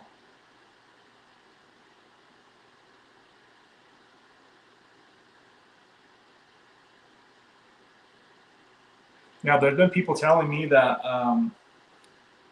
even people on Sublocade or even higher doses of Suboxone, the street drugs are breaking through that now. And that is so scary to think about. It's like, dude, if this isn't going to work, what next? Because just imagine in another 5 or 10 years how much worse it's going to be, because we all know that this stuff just keeps getting stronger and stronger with each year. There's another something added to it, you know. Now it's a horse tranquilizer. What's next? A freaking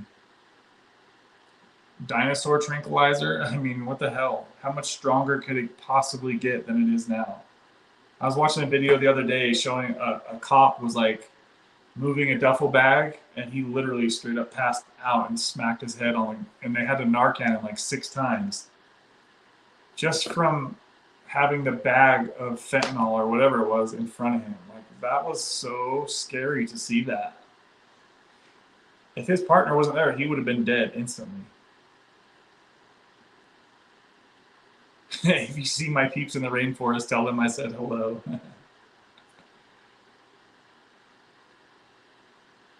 Indica is in the couch, meaning relaxing, and saliva gives you energy and anxiety.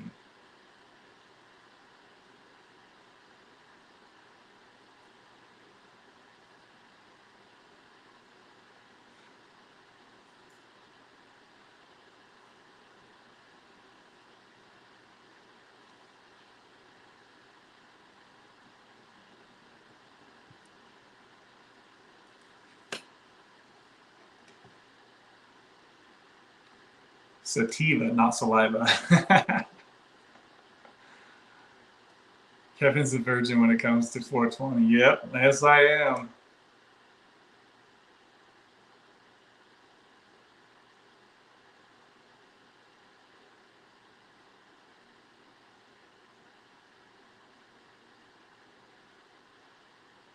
So it sounds like there's a lot of people that get a lot of positive stuff out of the 420 here. I guess I must be one of the oddball. I feel like one of the odd men out up in here.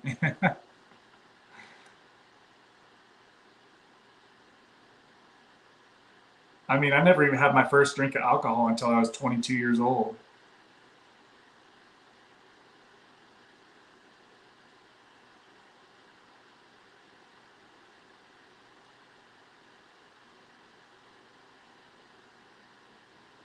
Only 2 clinics in Mexico will take subclients without switching to short-acting first.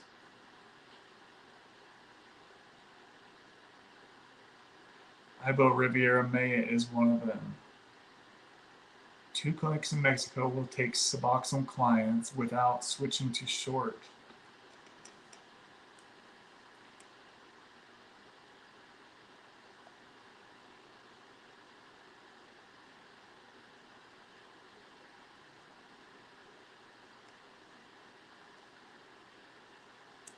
Me too, Kenny. I'm such a nerd.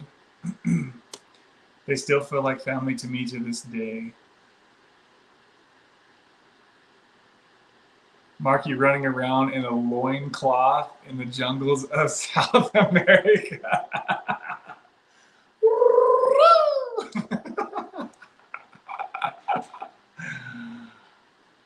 Oh my God, you guys got some visuals going on up in here.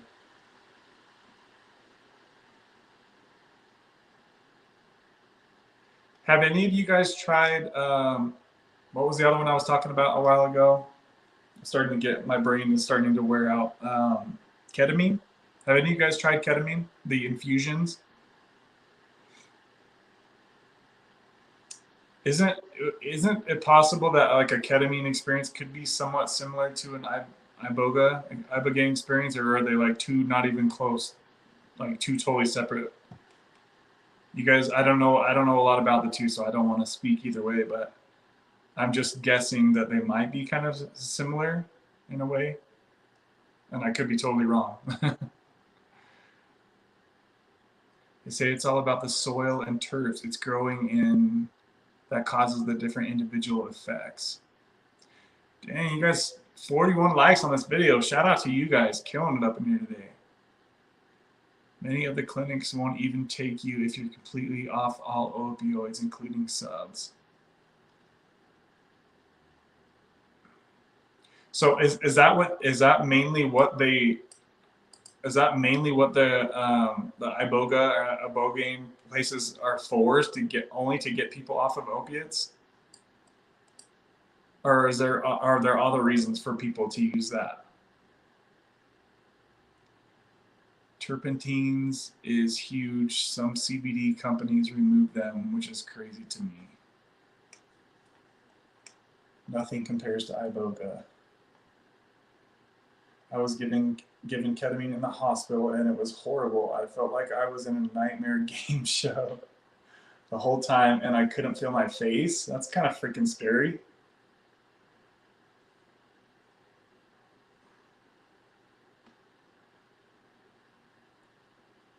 But I think the benefits come from microdosing. Shrooms is kind of similar in itself and reflection like ketamine. Self-reflection like ketamine.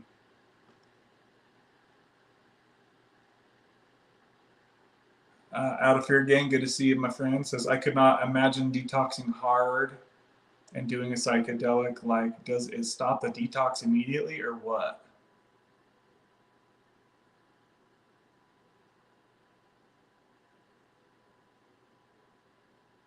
I almost kind of wonder, and this is totally me just throwing out an uneducated guess. Like, I wonder if it changes your reality, right? Your reality so much that you don't even think about what could be going on with Suboxone, or like how you might be feeling a bit off from Suboxone.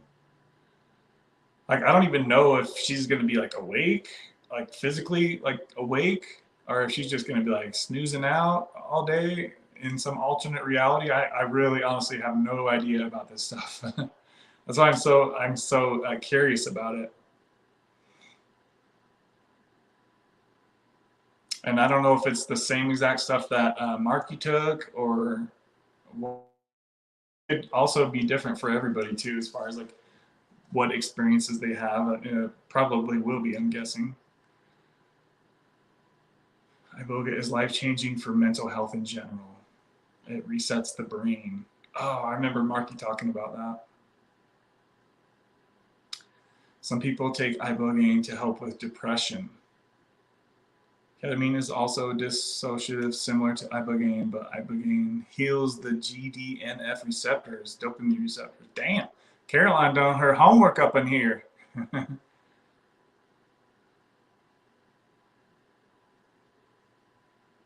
Yeah, I mean, I think this could be an awesome new.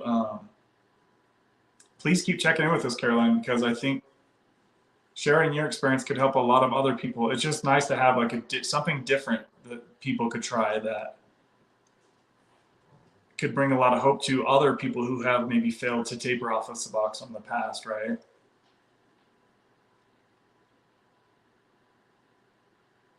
Like, you guys know me, I've got a lot of experience with Suboxone, Kratom, Sublocade, steroids, all that crap, right? But there's other people who are coming to the channel now they're experiencing different things that could help.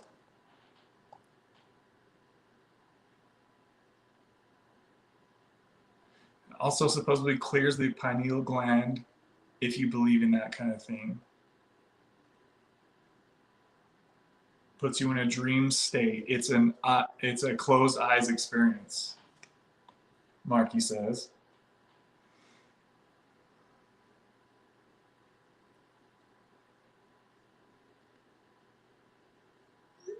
Three hours and 5 minutes, guys.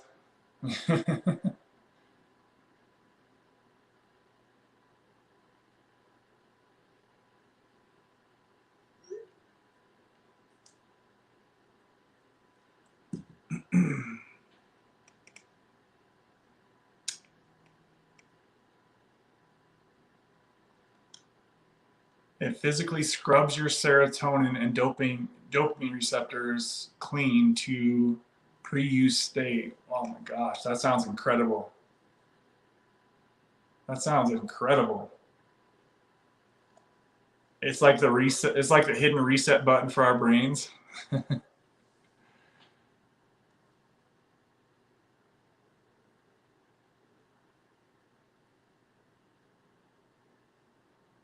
Yes, Caroline, I hope you let us all know how you get on. Oh, Tara up in the house. Good to see you, Tara. Coming in here at the last minute. I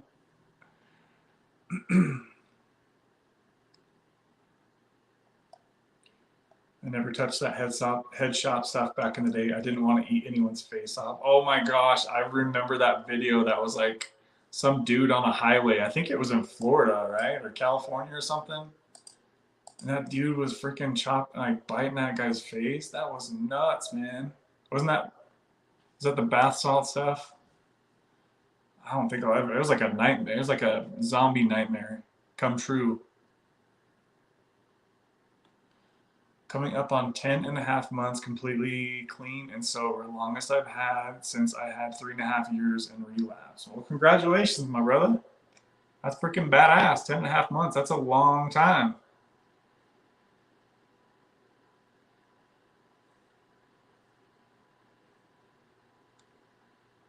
Eric, good for you. That's amazing. This light is killing my eyes.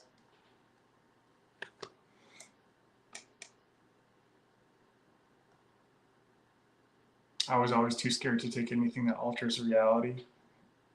That's the thing that trips me out, Kimmy, because the 420 alters my reality big time.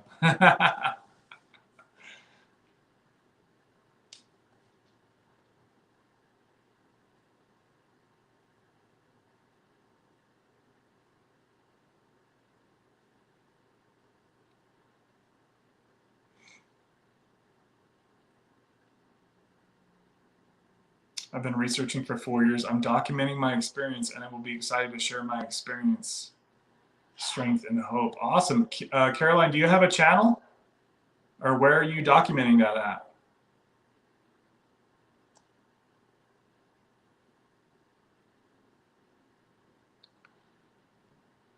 Yeah, shout out Out of Fear Gang. He also has a channel, guys. If you guys didn't know, feel free to check him out.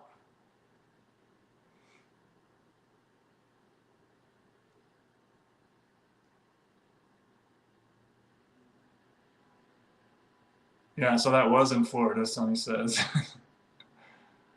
I'm always catching your lives at the last second. Laugh out loud. Nice to be here. Yeah, I mean, this is one of the longest we've done. Almost 3 hours and 10 minutes here already.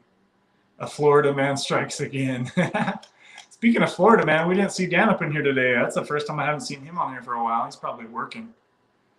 Probably on his 23rd thousandth step for the day. Shout out to him if he hears this. I know he's been working on his Suboxone taper. I think he's down to 1.5 milligrams. People say that you could actually hear the buzzing and the ibogaine scrubbing your brain. Crazy cool. Oh my gosh. Could you imagine, Caroline, if you could identify that moment in your experience and you're like, oh shit, it's happening right now. I wonder if you can like identify that specific moment in your experience.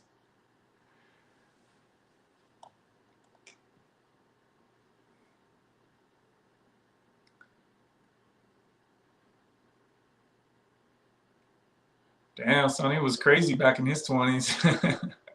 Alcohol and rock and roll.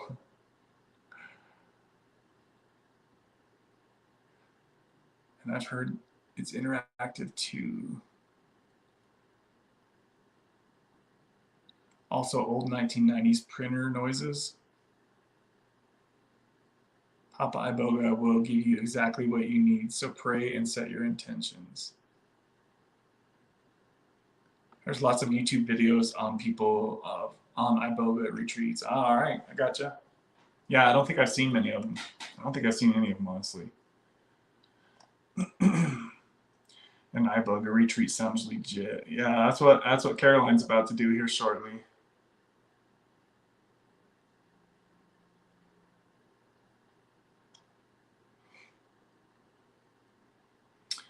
Marky, can you drop Caroline's link, please? I would like to see her documentation.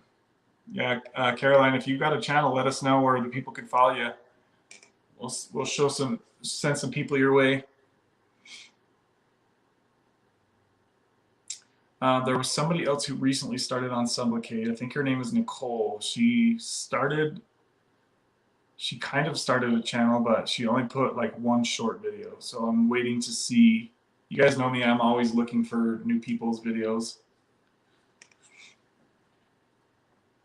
Oh, she does have a YouTube channel. Okay, cool. So thanks for posting that, Marky. I didn't know she had a channel.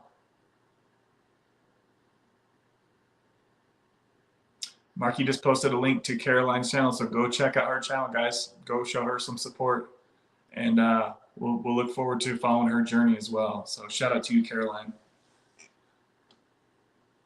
You guys know how it is around here. If we find somebody that that is just starting a channel, or if they've had a channel and we didn't know it, we're always going to try to send some people your way, and people that will support you on your mission, right? Because even just having a few people, if you're just starting a YouTube channel, even just having a few people supporting you and following you, it can make you excited to give them updates, right?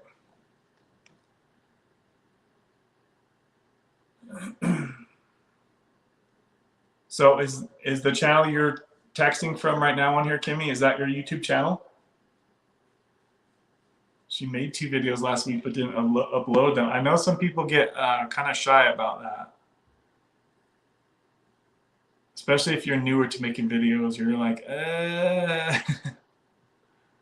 Okay, so Kimmy's got a channel too. How many videos do you have on there, Kimmy?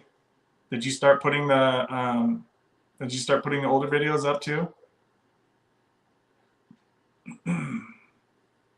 Caroline says, I'll post on YouTube too, but usually on TikTok. I gotcha. Caroline, were you on Nicole's channel recently too? I know Nicole has a lot of you ladies on the channel. I know Kimmy was on there recently. Caroline sounds familiar. I just subbed to Caroline. I'll look forward to it. Awesome. So Caroline, you should have some new subscribers. Watch, she's got like 100,000 subscribers. She's like, shit, boy, I don't need your little I don't need your little subscribers around here. How many subscribers do you have, Caroline? Are you just starting out your channel? I know a lot of people on TikTok can have a huge followings. I've never even seen TikTok, so I don't even know what that looks like.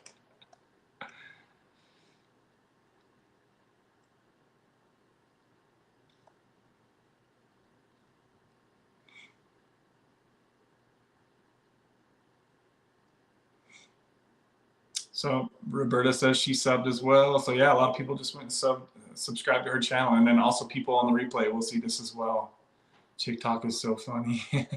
I feel like it's something that I could really fall off the deep end with, like watching too many videos per day. I mean, YouTube's already been pretty damn hard for me to. I know Marky used to always talk about like the detox from social media and computer stuff.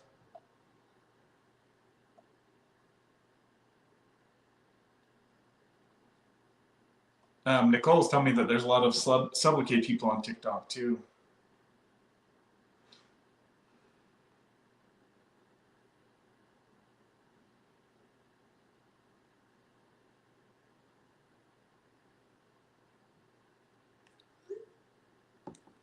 I'm so excited for you, Caroline.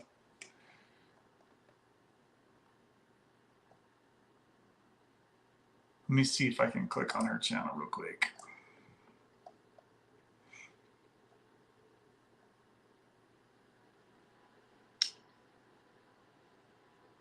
So Caroline's got 120 subscribers. So I'm going to go ahead and hit that button on there. Cool. I'm excited to see what happens and follow your journey. Sweet stuff. Yeah. If any of you guys are out there and you start your own little YouTube channel, please guys, let us know. We're all like a big family. We all kind of follow each other around.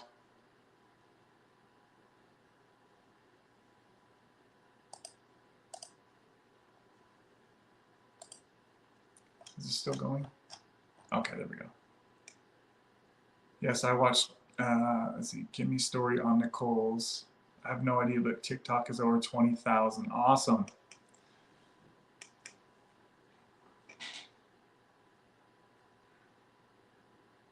Okay, guys, I got to get my butt to the gym. I'm looking kind of raggedy here. We went for 3 hours and 17 minutes. Babies. Ooh, babies. I want to send a quick shout out to the sponsors of today's show again, guys.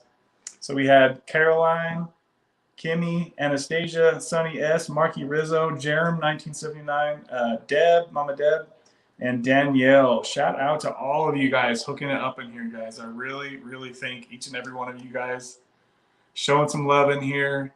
Let's see. TikTok is easier to gain followers with the algorithm. Yeah, I mean, I can tell you, it's taken me 5 damn years to get this YouTube channel to where it is. 5 years. Oh, it's slow growing over here. For me, anyway. Kimmy says, everyone have a good week. Okay, so Kimmy, you're good for next Wednesday then, right?